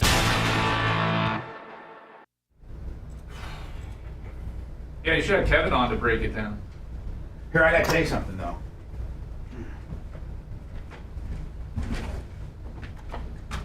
Still no better than me, but I think mine was pretty spot on. I think so too.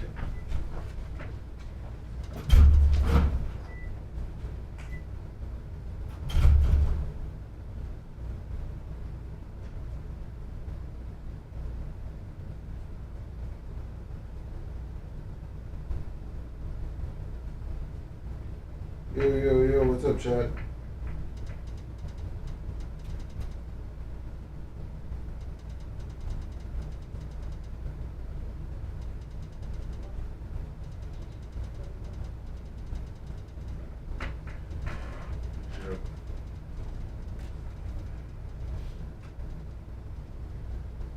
Michael J.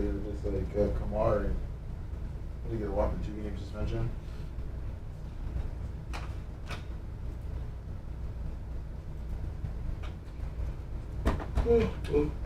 What are you tricky, Ashley? Like I said, back over from the Rays. What's up to say, right, Nick? Yeah, there is.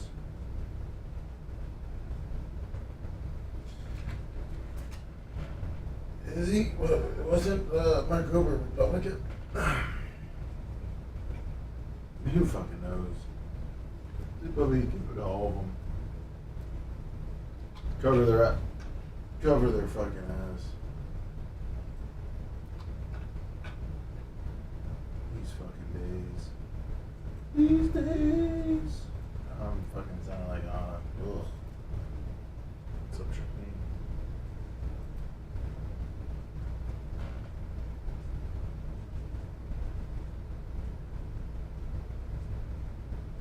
Yeah, that's right, Steve. You're gonna be old man. Get on them. Get on them. I gotta pay. I gotta stop singing. I'm gonna fucking turn into. I'm glad you done the real good cracker, Chris.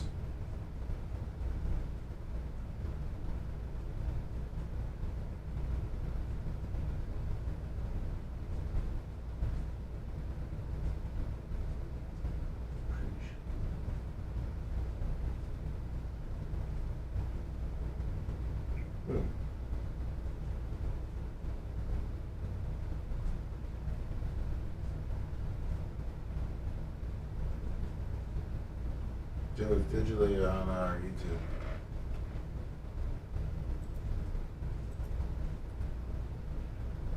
It's on the YouTube. Hey, you're juicing up there. Moving in the bag. Good morning, Skippy 777.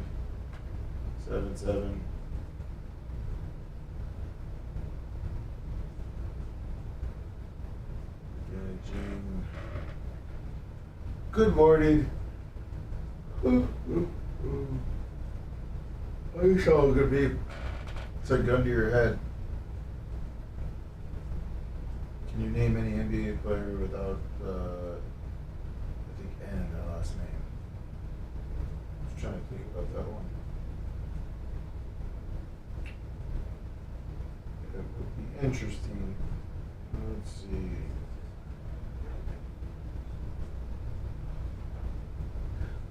I don't know why you guys are hitting the like button.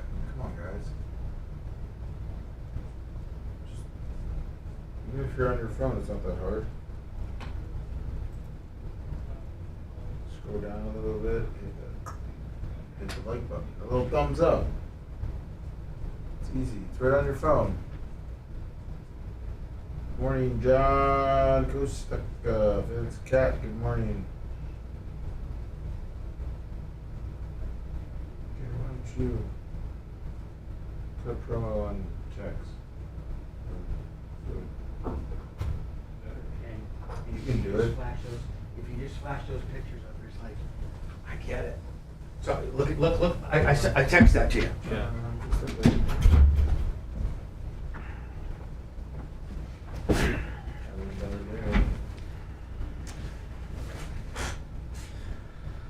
I can't pull it up because.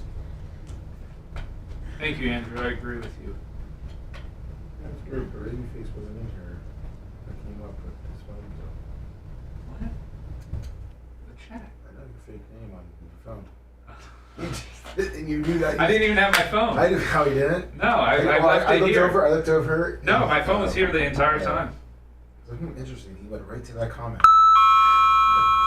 Dude, I would never do that. I'm not that fucking pathetic. I'm saying what I mean is exactly what I said there. I'm not that. He has 4 phones. I know Dr. Dan does that. I'm not that fucking pathetic.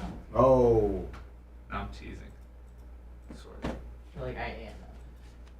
I don't even know. Sorry, I had a jet. I'll actually be good for the rest of the show. Let me enjoy it. He's just the thing. Good morning.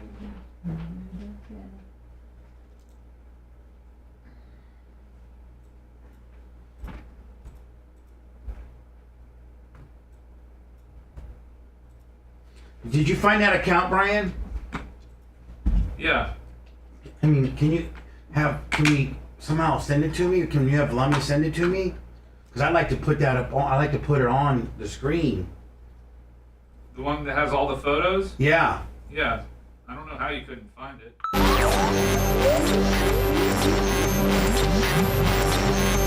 Get to a safe place. Safe place. The prison work release program gone horribly wrong. You may want to duck. This is the Bubba the Love Sponge Show. Bubba the Love Sponge. Bubba the Love Sponge. Dude likes hitting ladies. Dude likes hitting ladies. Dude likes hitting ladies.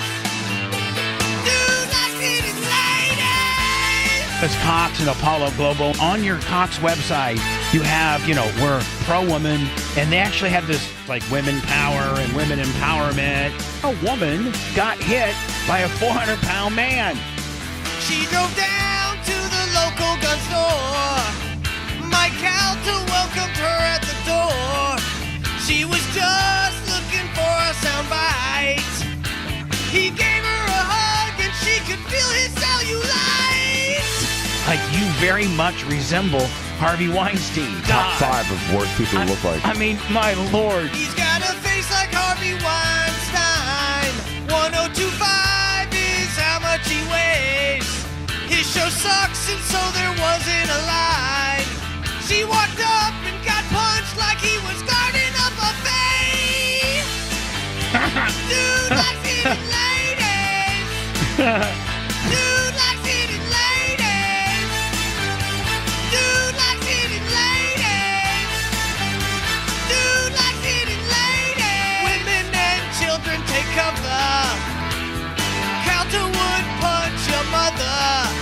If he gets caught in a lie, he'll give you 2 black eyes and have you dragged outside by 2 black guys.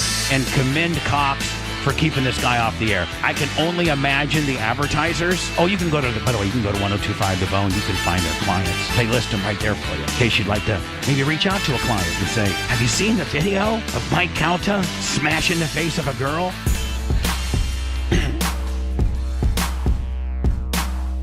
Lummy, didn't know that they were going to use my soundbite of the Cox advertisers maybe feeling the pressure of this. And I guess we got the answer to that now via a friend, Yes. do we not? Yeah, we did.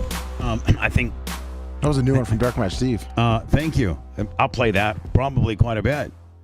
So, Brian, this is how, I guess, the reason why he's back on the air today. And this is how Cox is justified. And I'm assuming they've had, probably have a Mike Calta didn't do it packet ready to send to every advertiser. So Lummy gets a text from a friend. Said, good morning, Lummy. I called Stingray Chevrolet because a friend of mine was going to come down and buy a new Corvette from North Carolina. And he did his shopping. And I guess figured out Stingray Chevy had the best price. He said they were going to... he said that when he talked to Stingray Chevrolet, they were going to continue to... I guess he probably brought in but the Mike Calta is your spokesperson. Are you going to continue to advertise and allow him to smash girls in the face? And he said that Stingray Chevrolet says we're going to continue to advertise, and that he talked to a lady and that does the advertising there, and they were told that Mike Calta made a formal apology and that the girl was the one that had assaulted him, and they had written documentation to say that what had happened, and that's why they were that's why the state no prossed. So what they've done, what Cox has done, and it's what they probably need to do to try to retain their clients, is they've taken this documentation, Brian, that you speak of, the self-serving memo. Yes, the self-serving memo. It's hard telling how much they had to pay somebody to get that deal cut. Well, I'm not going to make that allegation. I will. I won't. I'm going to say, I won't make that allegation at all. I'm just saying, I don't know what kind of favor let me couch it this way, Brian.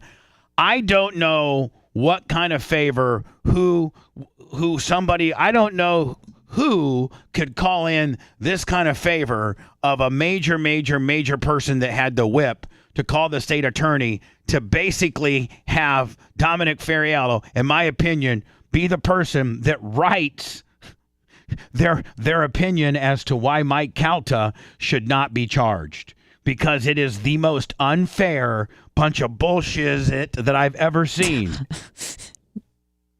Right? Yeah. And so this girl had some interesting observations. If the public can't see how this all went down, you simply aren't being fair. Clear as day. State attorney in the 12th Circuit didn't arrest Mike Calta because that Ask the Dom has had this past year. Chad Chronister, the Hillsborough County Sheriff, Chris Nacco, the Pasco County Sheriff. All right, how would I gotta go like that? And how do I you go back? Like that. Yeah. Okay. Chad Chronister, then here's a tweet with great night supporting Chad Chronister for sheriff. Chad Chronister then retweeted Mike Calta's tweet of being with him for a charity function. Let me see here. Who's this guy? This is a judge or something like that. They asked the Dom live tonight with Circuit Court Judge, the Honorable Nick somebody. I can't even pronounce the guy's name. Anyway, this judge is on the air. And then the current Hillsborough County State Attorney, I'm trying to click on the picture. Won't let me do it. Whoever the current state attorney is that took Andrew Warren's job. Oh, here we go. Tonight on Ask the Dom, Hillsborough State Attorney Susie Lopez, along with former Chief of Police Brian Dugan. They're on the show. And then we got the president of the NAACP. You wonder why you can drop N-words and things like that in your tweets? Well, probably because the president of the NAACP appears on your lawyer show. That's just my opinion. Ask the Dom has Honorable Judge Manning, Judge Brennan, and Judge Williams. They're all on the show. And then Chad Chronister again. And then we got the Honorable Jason Rosinski, another judge. And then we got 2 Florida Highway Patrols. And then we got this judge. He was on. That's the Nick Nazarian guy. He's back on. And then we got Chief Brian Dugan on. And then we got. So I'm just saying right now. Can you see where? Whose Twitter was that? That's Ask the Dom's Twitter. But it was a lady on Twitter. It was a lady on Twitter. Walters. Samantha Walters is the one that put but the pictures were taken from the Ask the Dom Twitter account. I'm assuming. So that's just. I think that pretty much probably Brian just kind of wraps it all up, right? If you've had 15 years to have your own lawyer show on 102.5 The Bone, you've been able to talk to a lot of influential people and make a lot of great friendships. And I'm going to leave it at that. But nonetheless, you could say that, couldn't you? Especially if you've advertised these people being on your show. Hey, come join my show, Ask the Dom, here on 102.5 Wednesday nights, because I have these 3 judges and these 5 sheriffs and these 2 state attorneys and these FHP and these state representatives and the president of the NAACP. Right? Oh, can you make a phone call for me? I didn't say that. I was just kidding. But that's how stuff works around here. And for anybody to think that that's not the way the things work around here, then you don't know the way things work around here. Right? Yep. Now, this is something that Brian's going to really love, and that is this. Brian, can you break down this whole Georgia Trump 750 people they're bringing in? They're actually, are they arresting these people? All of them have to report by next Friday at noon, or they will send people out to to effectuate the warrants. And all the years that you've been alive and you've seen presidential elections and you've seen political, mudslinging, badminton back and forth, have you, on both sides of the fence, have you ever seen it this volatile?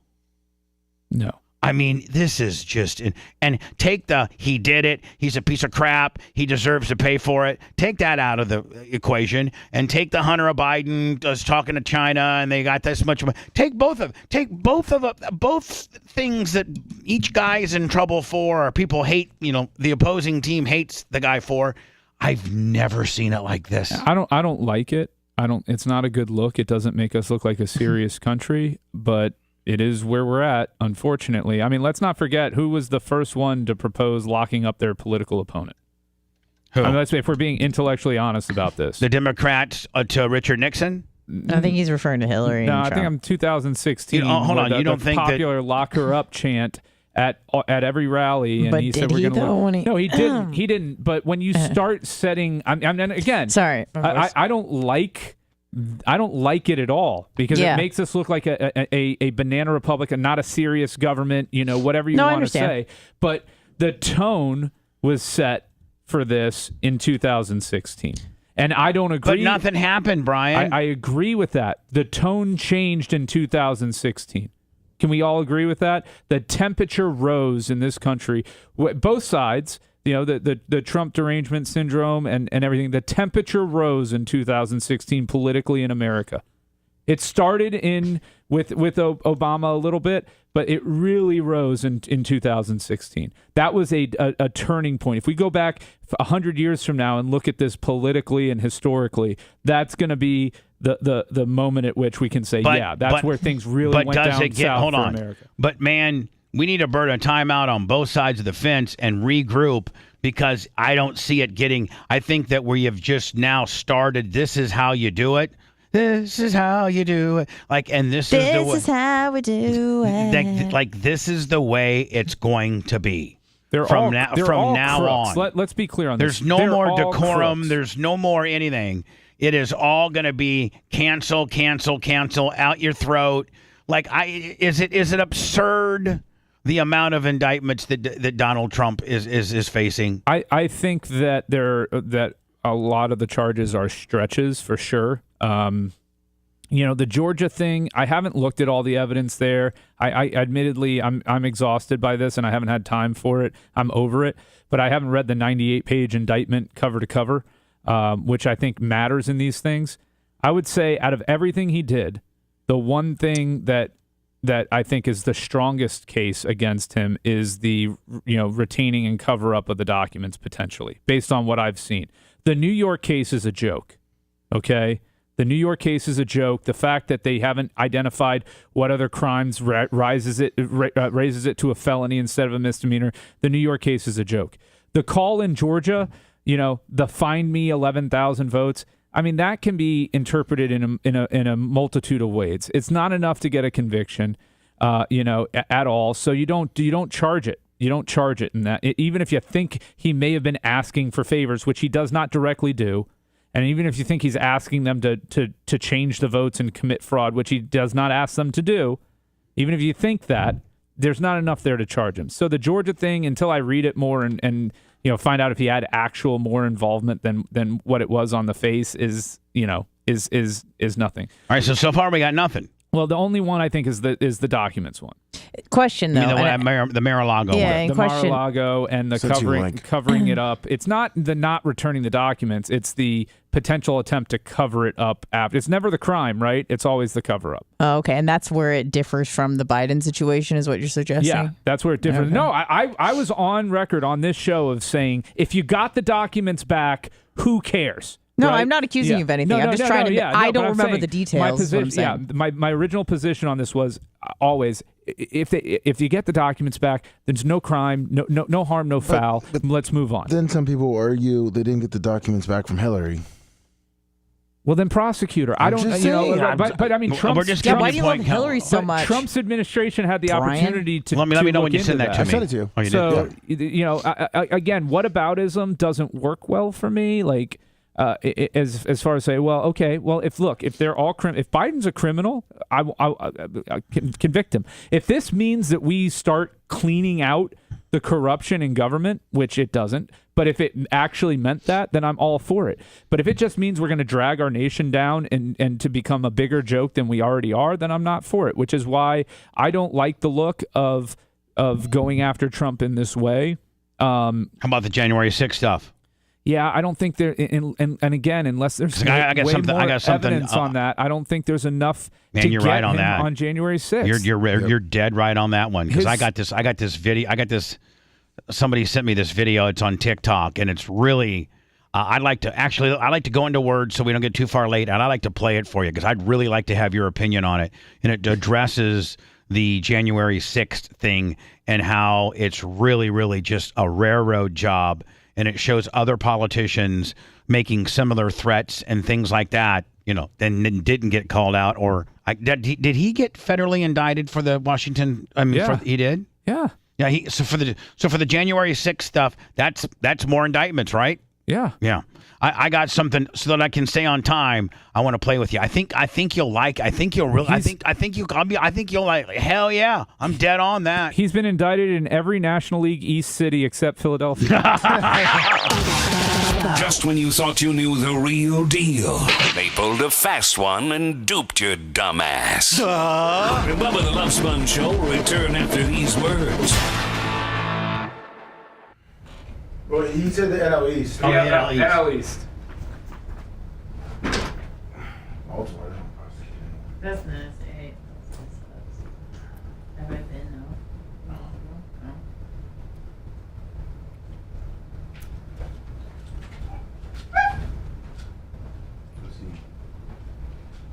No. Little weird.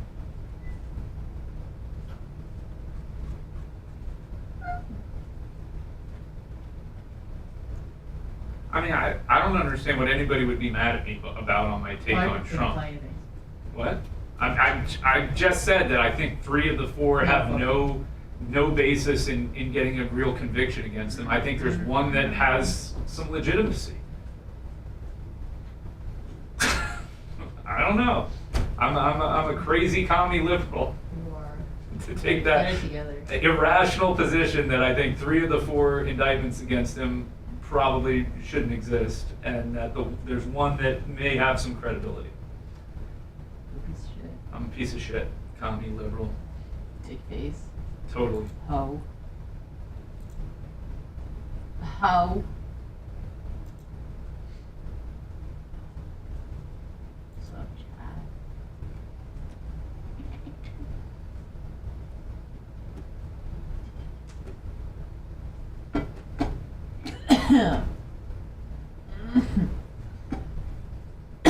It's your guy.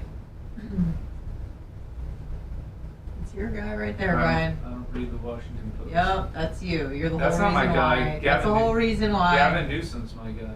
No, he's not even my guy. I'm not a fan. So first of all, if you're a fan of a politician, you're a fucking Mark Rube. You might as well go watch WWE because that's your mentality. That's your guy. That's your guy. You'll see me wearing all those Biden shirts and hats and bumper stickers all the time. and having an American flag with Biden riding a tank with his shirt off, all greased up, because I'm a fanatic. I'm an irrational fanatic Biden cultist. I'm a part of the hair sniffing club for men. You sure are. I sure am.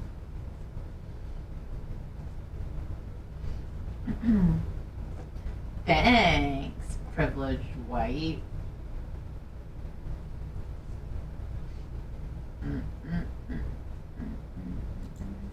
I would love a Rays Braves World Series. I just don't see how the Rays get there at this point. They just lost too many pitchers. If Franco doesn't come back, it's going to be tough. I have some pretty breaking news here. So I just went on Twitter, which I never usually do, but trying to follow along, and I believe Seth Kushner has unblocked me. Whoa. So I think we're back on good terms. What happened there? I don't know. There's been no correspondence, but I just see that all of a sudden maybe he's just tweet popped up. Maybe he's just looking to follow this interesting radio story. He did post a Calta thing. Yeah. Which was funny, and it was actually funny. He said, "It's okay, it's not okay, call now," which was the Drew Bravo thing. Yeah. So, and it's the video. Calta like put her in the face. I just don't understand how, like, let's say, okay, it's a radio war thing. You hate Bubba, you love Calta.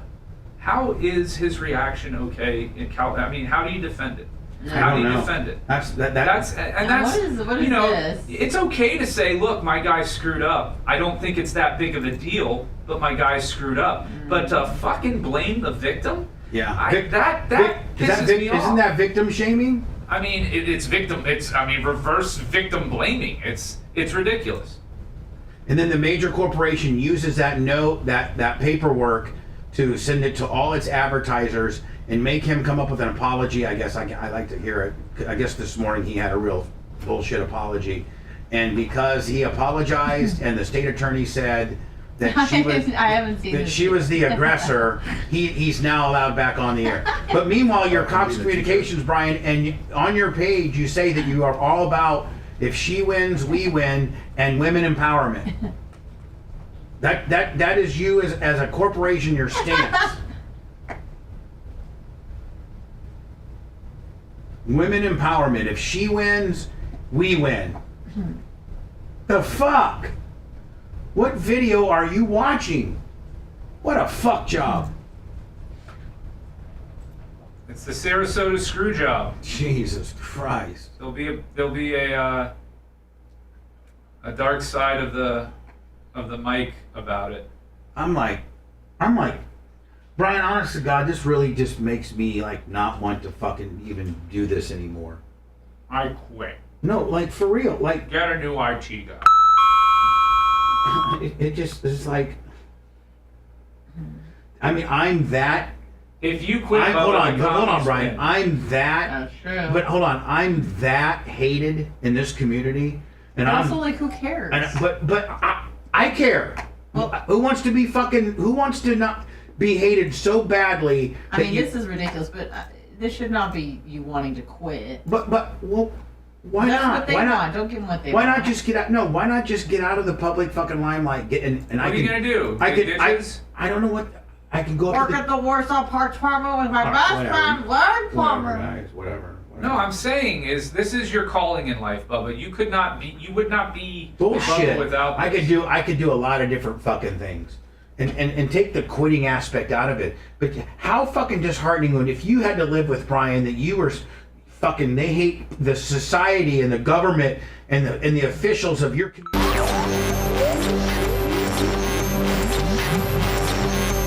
The following broadcast is not for the mocha soy latte drinking, tree hugging, Birkenstock wearing crowd. I'm not giving you a compliment. If you tuned in by accident, get the f out of here now before all the beer drinking, whiskey shooting hellraisers find out. This is the Bubba the Love Sponge Show. Dude likes hitting ladies. Dude likes hitting ladies. Dude likes hitting ladies.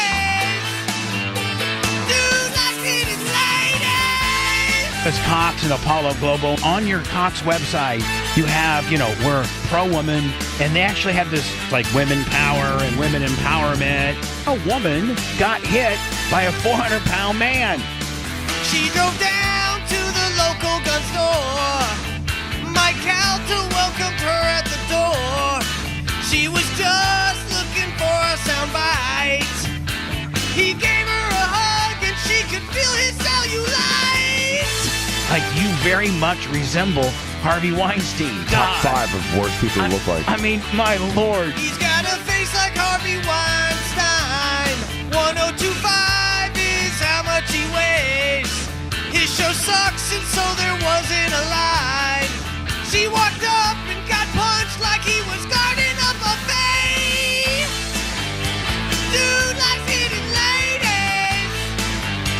Dude likes hitting ladies. Dude likes hitting ladies.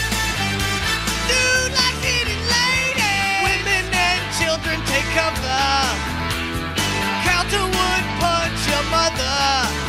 If he gets caught in a lie, he'll give you 2 black eyes and have you dragged outside by 2 black guys. And commend Cox for keeping this guy off the air. I can only imagine the advertisers. Oh, you can go to, by the way, you can go to 1025 The Bone. You can find their clients. They list them right there for you in case you'd like to maybe reach out to a client and say, have you seen the video of Mike Calta smashing the face of a girl? And when you do reach out to that client and you say, did you see the video of him smashing the face of the girl? Stingray Chevrolet says, hey, we're going to keep advertising with Mike Calta because Cox just sent us the report from the state attorney and there's no charges filed. And they say, in fact, she's the aggressor. And Mike said he was sorry. So we were talking about during the hot mic. I'm like, sometimes I get so bummed out. Just because I get screwed so bad, and I've been part of all these, and like, listen, I don't want to sit here and, of course, I got Brian here, who's going to be the meanest of all. I'm not the meanest. I don't want you. I'll check him, Bubs. Just hold on. I don't know if my head is in that position, but just try to show some compassion, and try to be me. Just try to be me. Me? And try to understand that I have to deal with in my head that I am the most hated guy in this, like, radio personality, whatever I am, what celebrity, not watched up hack, what cross-eyed cuckold, whatever, all the terms that they've, fat, everything that I am. Arms. Jeez. How would you, and you guys can all make jokes at me all you want, but if you are trying to do your best, trying to employ people, trying to do a show, but yet you still have to look yourself in the mirror, and you know that people, the government, the state attorney, the newspapers, the media, every other radio personality, every other radio company, and sheriffs, judges, They hate you. They absolutely hate you. You are the most hated guy in Tampa Bay. I might be. I mean, outside of the guy who threw Richard McNear, who threw the baby out the window. I don't know, man. I mean, I'm probably the most hated person that's not incarcerated. I'm probably the most hated person that's not been convicted of a crime. And, we can make it funny. We can do our Bubba impersonations. We can say I have small arms. We can say this and that. But realistically, and I know you got half of your guys' job is to throw it back at me and the dynamic that we have. But truly, I'm asking for you as a friend and to be compassionate and to try to put yourself in my position. And I try to put myself in your position, and I know some of your struggles and things like that, and we all struggle. Yeah, and know that we're saying this in a joking way, trying to lighten things up. But right. We understand your plight, yeah. and we're rooting for you. Obviously, we're obviously Team Bubba. But I know you're rooting for me. But it's over. Like this is over. Like he wins again. I mean, like it's like I don't know if you can't. We do understand, so but also. But no, we do understand. I know what you're gonna say. we do understand, but you got to move on. How can you move on when you? I mean, not to quote the great Alex Stein from yesterday, but he was talking about having all this hate in your heart is like drinking the poison and wanting someone else to die. We don't want you to move on because we have so much sympathy for the other side. It has nothing to do with that. We want you to not move on, but try to put it to rest so that you can have peace live of mind. peace of mind and have a more fulfilled life because they're living rent free in your head all the time. No, but hold on. Because hold on. It's if this guy lived rent free in my head all the time. I mean, it's because there are other agencies and other people that just continue to score against me. And even when I have a clear-cut victory, even when I got a clear-cut no-brainer, they still hate me so bad.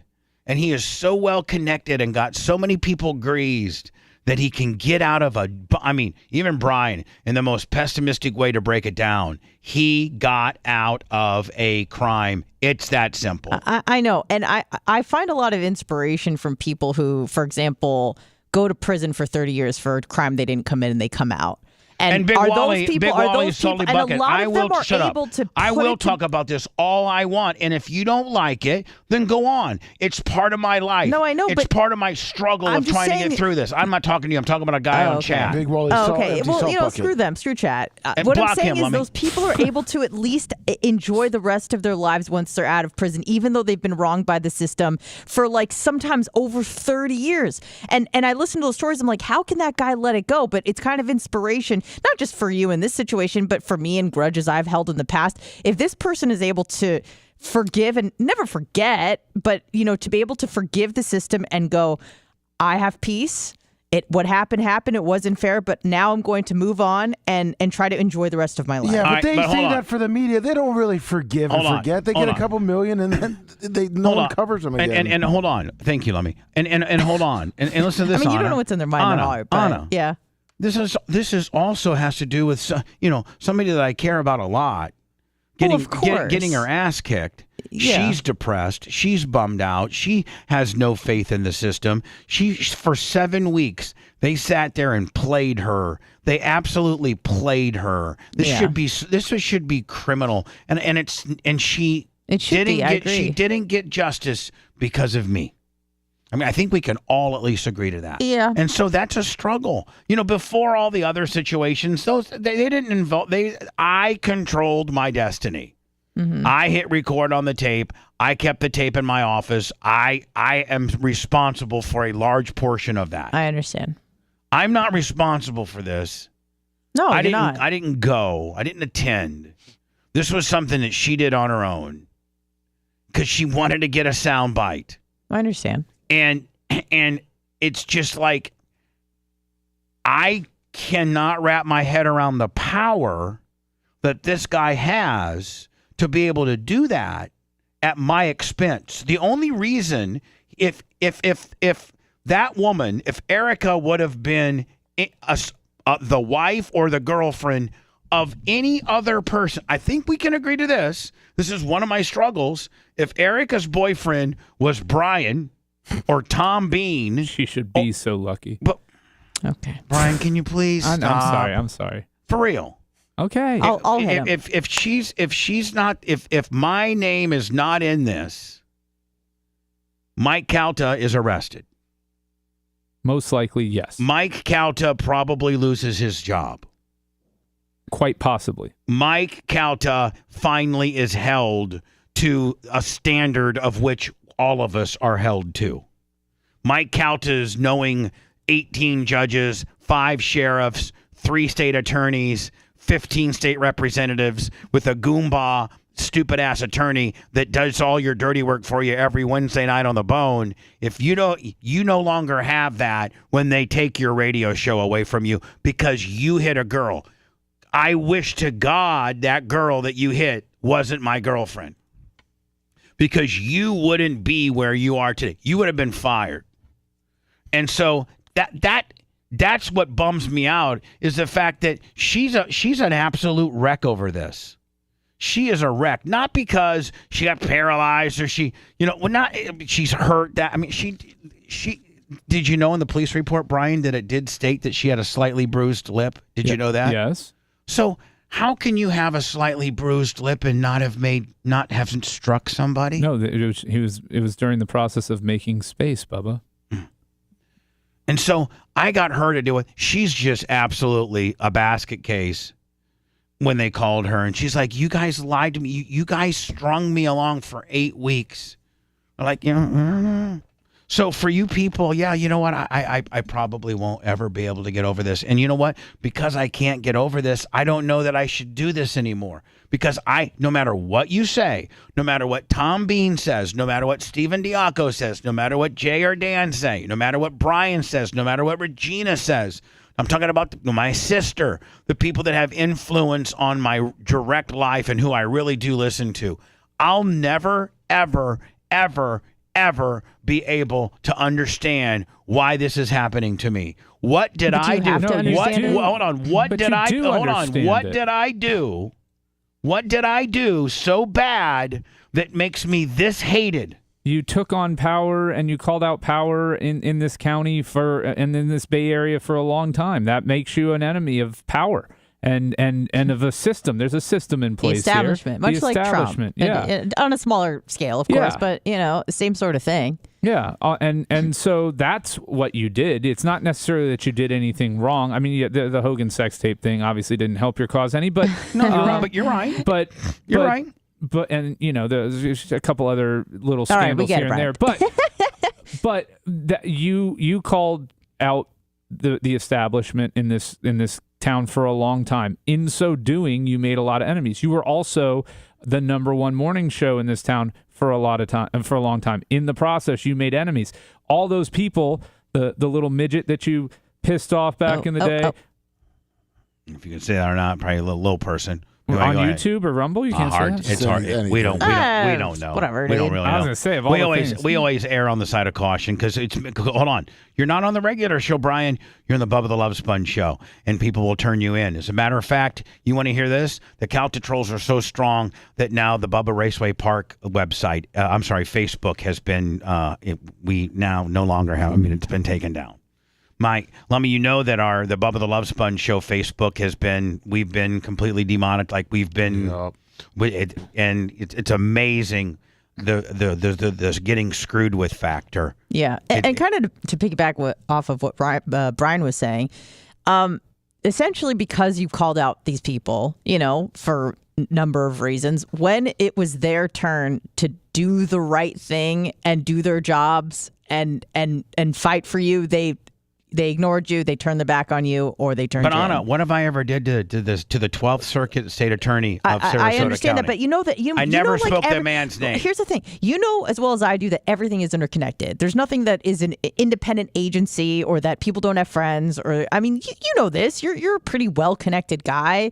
If you need things to happen in some ways, not saying nefarious things, but so and so needs a job, you need a scag, whatever. You know people that can get you things. That's how everything works in every aspect of life, whether it be a job or family connections or politics. We know how this works. So much like you were talking about, Dom going over there and asking for favors. This is a man who's cultivated connections over the last, 20 years of practicing. And so that is obviously how the outcome, concluded the way it did. And I just don't know. And I think that, and Brian, I say this with all the love in my heart, truly and honestly, but if everybody in your life that you respect and that you take advice from most of the time is telling you the same thing, that they're worried about your health and your well-being because they want you to try to not forget, obviously you're never going to forget, but try to come to peace with things and try to move in a different direction. Don't you think as that a maybe man, as a man, you keep saying that. You've said that over and over. As a man, it's tough to watch your girlfriend get her ass kicked, and then the reason why they didn't file and hold the monster accountable is because of me, who wasn't there and had nothing to do with it. I understand, but we're obviously talking about a more deep-seated issue than that, which is your standing, like Brian, this community. The fact that not one news channel covered it.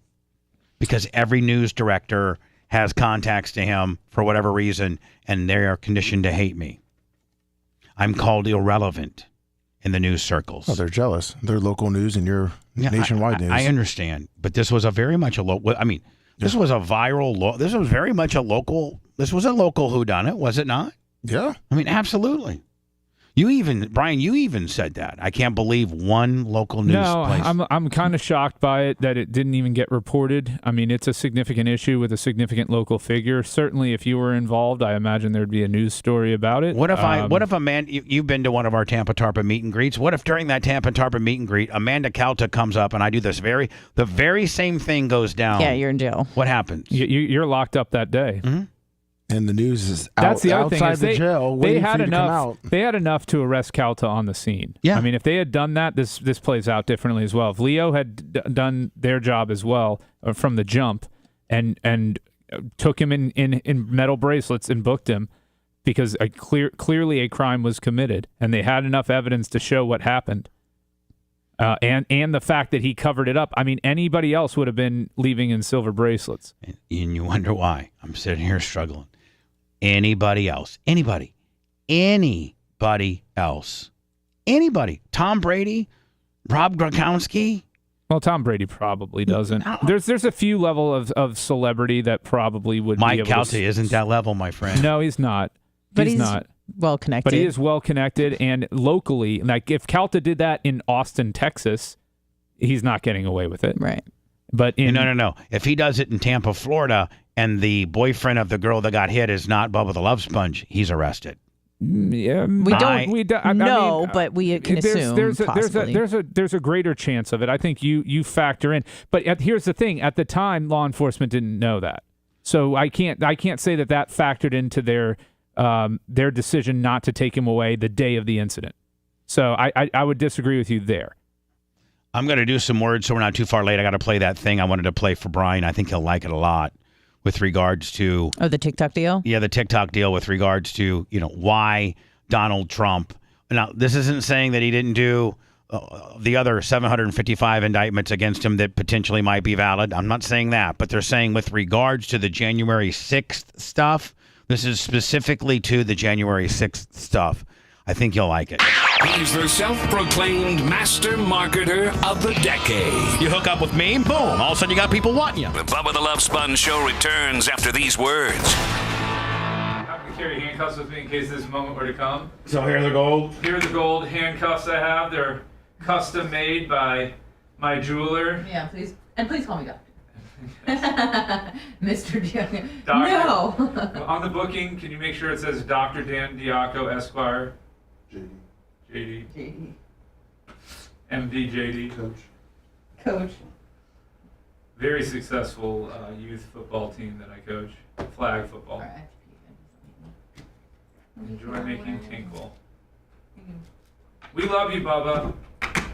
I want your chickens to be healthy. And your mentals and your bodies. Well, your body we can't help you with, but... Yeah, you trash that. His body's a wonderland. Oh, that's true.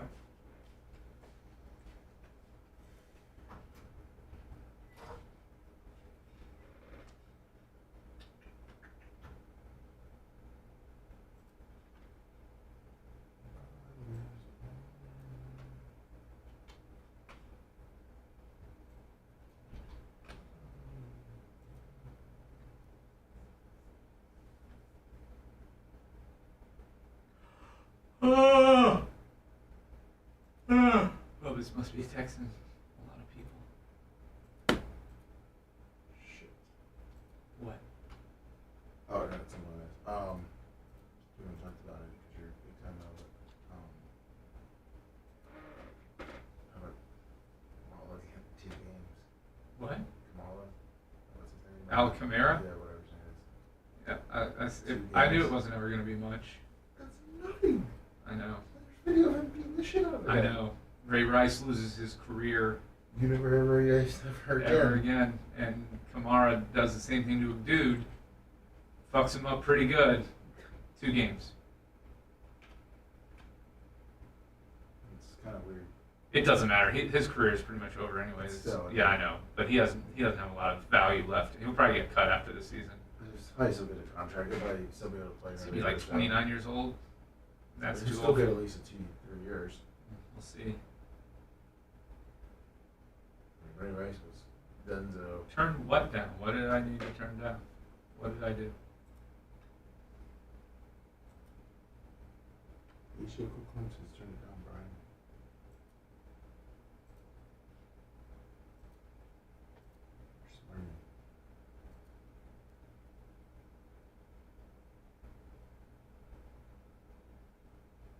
Nice. Good song, Dark Match. Good job. Yeah, that was a pretty good one. Dark Match is, I gotta say, he's probably the most talented of the current parody writers. Ooh. Would you disagree with that, Lummy? Don't be fucking Switzerland. Take a position. I think all three have their own. Yeah, but which one writes the best parodies overall? I think all three of them have When you take into account the production quality, the vocal quality, and the lyrical quality, who produces the best parodies? Well, but it's like you saying with rock, country, and rap. You know, all three are different. Yes, but based on everything, I can still say which who my favorite artist is. If you gave me a rock, country, and rap artist, I can still tell you. Who's your top out of all of them? Eminem is my top rapper. No, I'm saying, but see, like, Rose Carlos is top rapper, Dark Match is top rock, and Jonathan Nicholas is the top country. Yeah. Sorry, that's. Yeah, and then out of those three, who's your favorite? You're such a pussy, dude. Good morning, L Card Rob. I never. L Card Rob, $100 on the Cash App. My life that I would see a 6'4" vagina. I'm 6'5". Well, you may have shrunk a little. I didn't You're shrink. getting old. I didn't shrink. Your discs are starting to dehydrate. I didn't shrink. My head's getting bigger. Who's my favorite parody writer? What? You are, Brian. Stealing Dark Majesty's comment. You're such a Chicken eater. fucking knob. Actually, no, it is Dan. Oh, Dan, his Jose Baez one was amazing. What about the other one he just did? Oh, he did another one? Oh, that was, yeah. Yeah, Dan's pretty talented. On Planet Dan. Yeah. Who's your I almost laughed when Bubba's like, when he was talking about awarding the prize for the meme thing, he's like, and if we have a Planet Dan shirt lying around, I'm like, oh my God, are you kidding me? I saw a school of 2,500 kids in Nigeria, they were all wearing them. Okay. What? Along with the AFC. Everybody in Maui's going to have a Planet Dan shirt by next month. Along with the Buffalo Bills Super Bowl from 1993. Yeah. They got the 93 Buffalo Bills Super Bowl champ shirt and Planet Dan. Let's not. Have you done a cold plunge before? I'm forcing myself to do that. Cold plunge? What do you expect to get out of it? Well, it's more of just like a boundary pushing thing. Yeah. Do anal. Wow. I do that all the time. Did not expect to hear that come. I was just saying, if she's looking to push boundaries, go hook up with a chick. Okay. I'm just saying, isn't it the same thing? That's not what you said initially, Brian. It is. I mean, it's similar, right? Yes, it's physically I pushing understand what you're boundaries. trying to do. With that snarky little stupid smirk on your face. Yeah. Just say push those boundaries. I could, yeah. Let's do some heroin. I could, right. Push those boundaries. Hook up with someone who's transitioned. I could do lots of things, but I'm choosing to do A cold plunge. something that terrifies me. It doesn't terrify me to, Eat a pussy? Yeah. It doesn't terrify you to no. eat a pussy? No. I think you'd be a little bit skeeved out by it. I think you would have an issue. I think you're probably more scared to eat a pussy than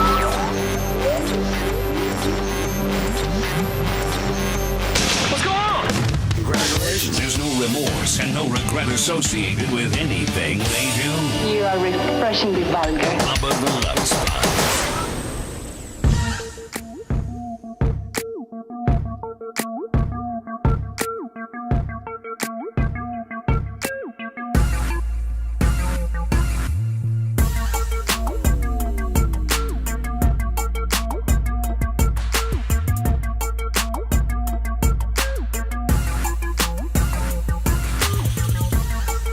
Today's after show will be an Anna Hummel show.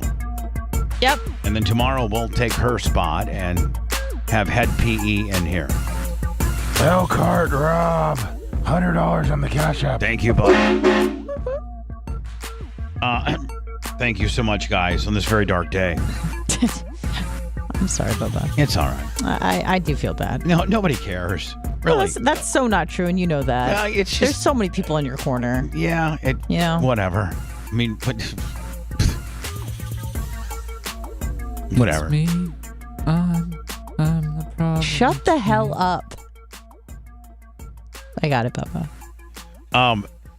This I thought maybe you would enjoy. Somebody sent this to me, and I thought, man, this really makes a lot of sense. Video to play that highlights some of what I'm talking about. In your argument is that Trump incited the Capitol riots because he said, quote, "Fight like hell." You might want to watch this before.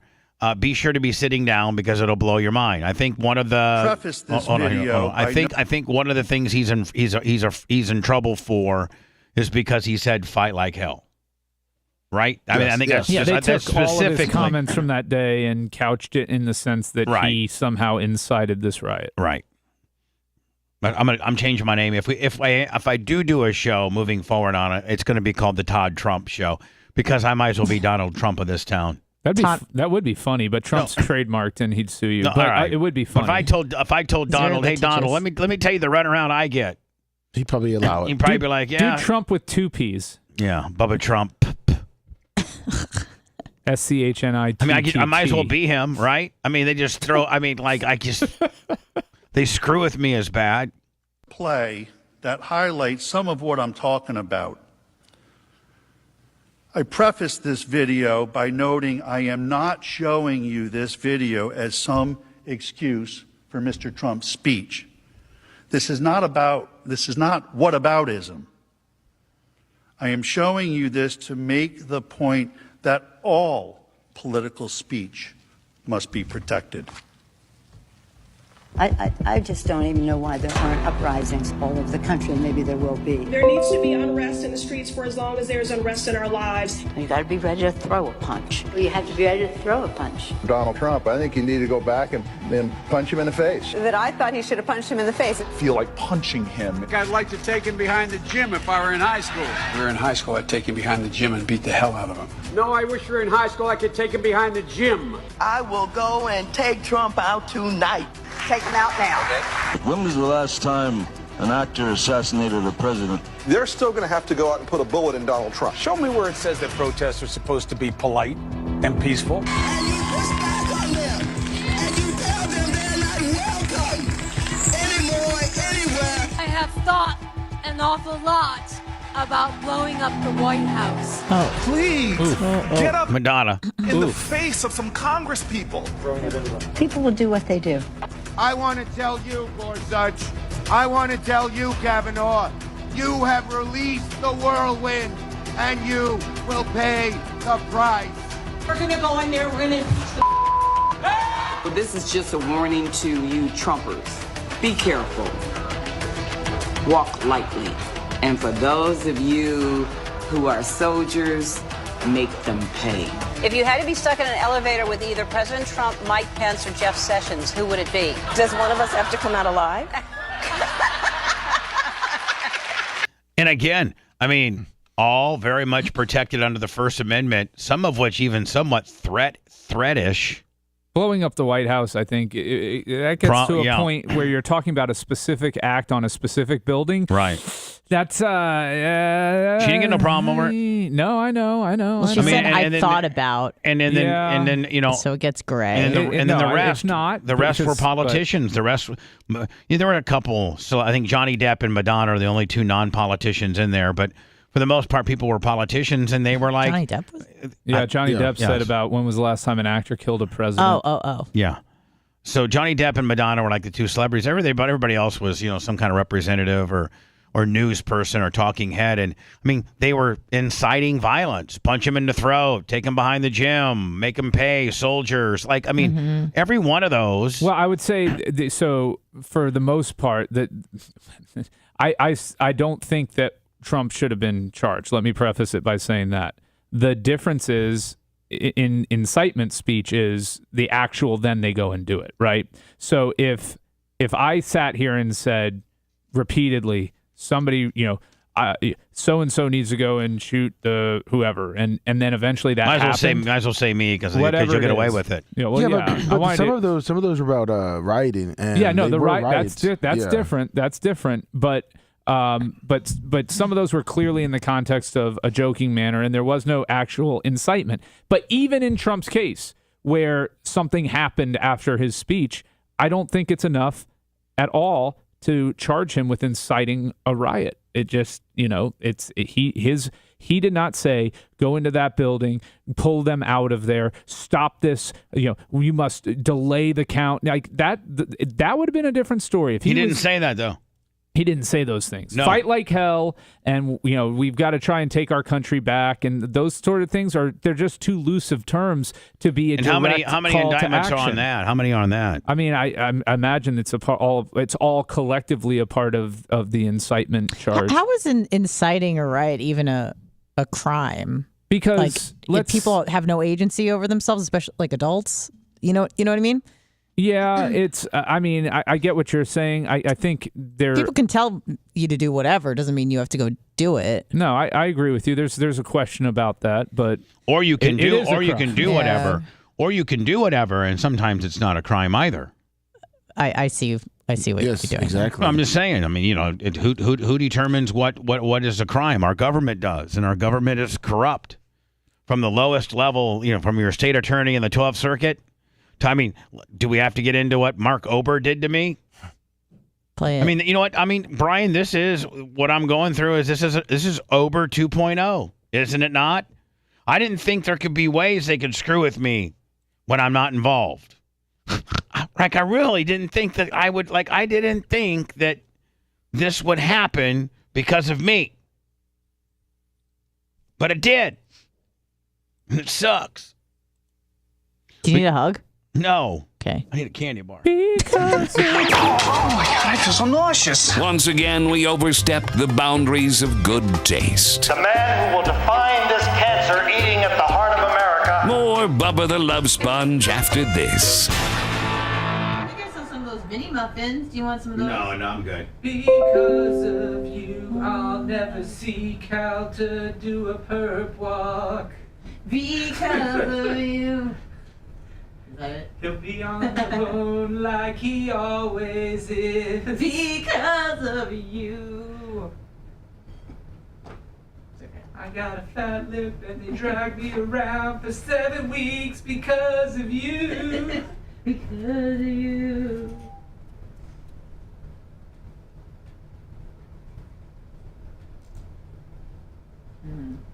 Love you, Bubs.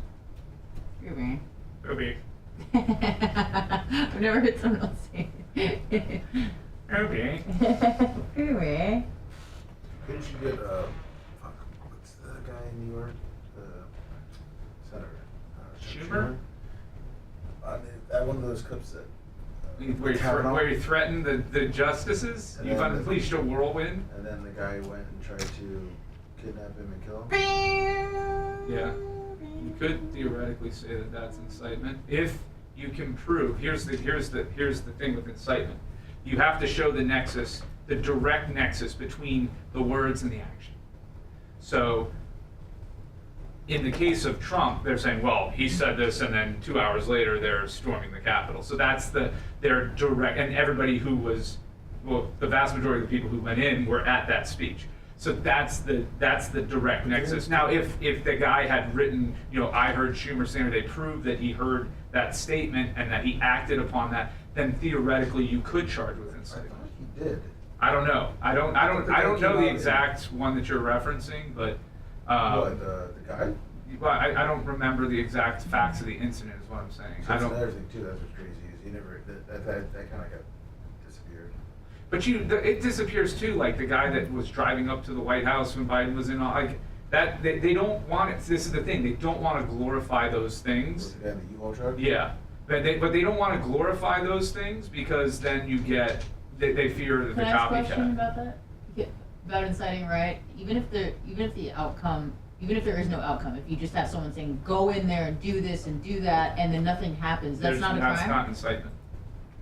because there was no right. Like, Right, but to me, in my mind, I look at it like attempted murder. Like, just because you didn't murder them doesn't mean that there wasn't a crime there. Your intention was to do. There's no attempted incitement. Okay. Incitement is that you have to show the nexus between the words and then the ultimate action. Okay.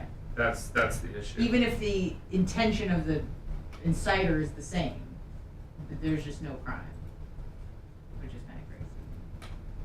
Like, if inciting a riot is a crime, then inciting and nothing happening should be a crime as well. But which I think is bogus, because I don't think inciting a riot should be a thing at all. Yeah. I mean, theoretically, I see your point. Hey, Bubba. Just because you're bad at doing something doesn't mean right. Again, just because you're not successful. Murder and you didn't kill him doesn't mean that you should be in jail. tried to delete the video. Just because he failed to permanently delete the video. Because he doesn't know how the phones work. Yeah. I hit delete. I deleted the email. I hit delete Outlook. I hit delete. It's gone. Yeah. There's Did no you empty the bin? What? And oh wait, and then it's still recoverable for another 30 days? Oh, blowing my mind. I can't be an IT guy. And a radio host. It's too hard. It's buttons, volume, arrows, scrolling. I've got two mouses. Mouses. I got a mouse and I got a mouse. Who? Steve the Grumpy Old Man. Let's see the Grumpy Old Man. Okay.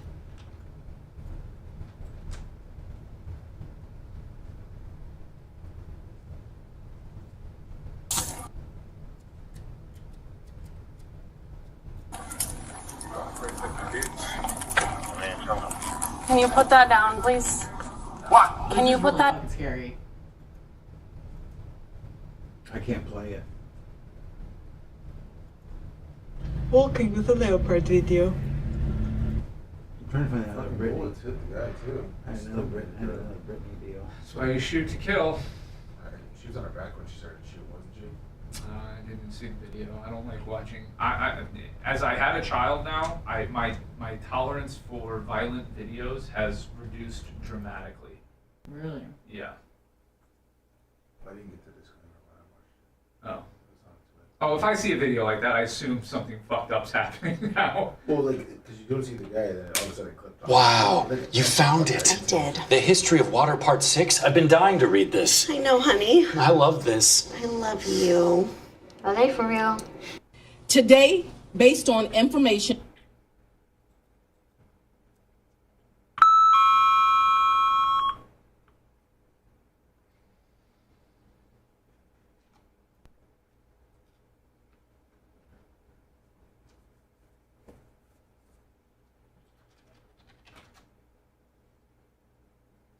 Oh, we still have a minute left. I got quiet like it was the second beat. Oh, that was a good one. Came from deep in the gutty works. Nice.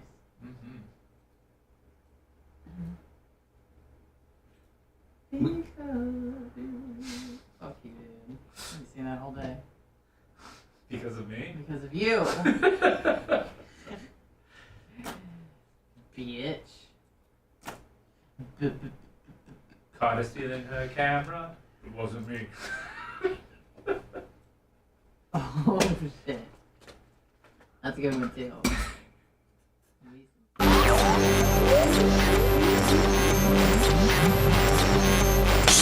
Time to draw the line. Welcome to new levels of insanity and depravity. Yeah, we're talking about Bubba the Love Sponge. The Anna Hummel show will come up next. We'll then take her show over tomorrow. Yep. Michael Beal, 25 on the PayPal, and also Charles Seckel. I think that's new money. It sounds like it's new money. 25 on the PayPal. Probably feel sorry for me knowing that I'm headed to the bridge. Welcome to the army, Seckel. Fish Andre, 25 on the Cash App. Britney Spears has lost her mind. Maybe her dad was onto something. Maybe honest to God, I always stuck up for Britney. You'd be like, how can a grown woman make all the money? They literally lock her up in a hotel room. When she was doing a residency in Vegas, which where she made a ton of money, They would literally lock her up in her hotel room and just parade her down like almost like just a performer, and then Show bring her. pony. Yeah. She's like a mogwai. She comes with a lot of rules, and I bet they fed her after midnight in this video or something like that. I mean, she's not hot enough to be doing what she's doing. I don't know. anymore. She's still pretty hot. She's still pretty hot, but she's got. Well, she's crazy now. Well, now she's got a flat ass. And I guess now, she married this dude, this super hot dude. Like, this dude's hot. Anna, He's is he 29. hot? Yeah, Anna. he's attractive. Anna, I think I'm secure enough in my sexuality to say that's a good-looking man. Oh yeah. So, Bubba, I He's got to ask you, Persian. if he was in the pool area at the club in Key West, would you have stayed and watched a little longer? No, I would not have, Brian. Jesus, and I'm Brian. I'm just not in the mood for your really. I'm extra. trying to lighten the mood in Yeah, here. you could have done it differently. Supposedly, Sam, her husband, now is demanding more money from the prenup. I got to think the prenup is Cash probably grab. pretty damn good. Yeah. Or going to spill deep, dark secrets. I would say, man, if you spill the deep, dark secrets, buddy, you've got a chance of that prenup not like you get nothing. A lot of prenups state that if you want to be a wise ass and start talking, Like extorting a lot stuff. of them, a lot of it come. Brian, don't a lot of them come with like NDAs and stuff like that? She should, she should offer him $100,000 and have him sign an NDA and tell him to pound sand. Otherwise, he's pretty much extorting her. It looks like it's $1 million per every 2 years of their marriage, with a cap at $10 million after 15 years. And how long were they married for? Plus, what, a year maybe? Less? Yeah, it couldn't have been longer than a year. All right, so he gets maybe he gets $2 million. I'll take that all They wed day. in June of 22. 14 months of marriage. Yeah. So I'd round up, call it a year, give him $1 million, and send him on his happy way. It's rounding down.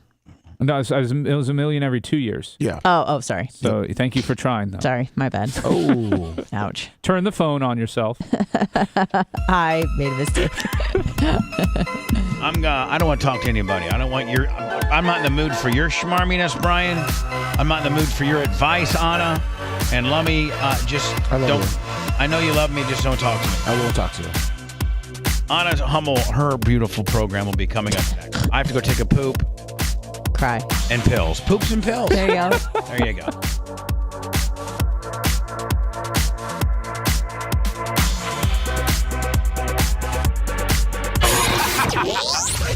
Thanks for letting me finish. You've been listening to the Bubba the Love Sponge Show, starring me, Bubba the Love Sponge. Co-host and show historian, Lummox. Co-host, Anna Hummel. Co-host, Dr. Dan Diaco, Esquire, of Council. Co-host, J. Diaco, Esquire, the Spitting Cobra, of Council. Brett, the Filthy Ginger, video editor. Yeah, back here wiring up. It's Mini Macho. The BRN agent, Thomas Buttoned Up B. And for everything else, go to thebubbaarmy.com. Now, time for the legal disclaimer. Exactly. The Bubba the Love Sponge Show is intended solely for the enjoyment of our listening audience. Any rebroadcast, retransmission, or other use of this show without express written consent of the Bubba Radio Network is prohibited. We must dissuade him of this delusion.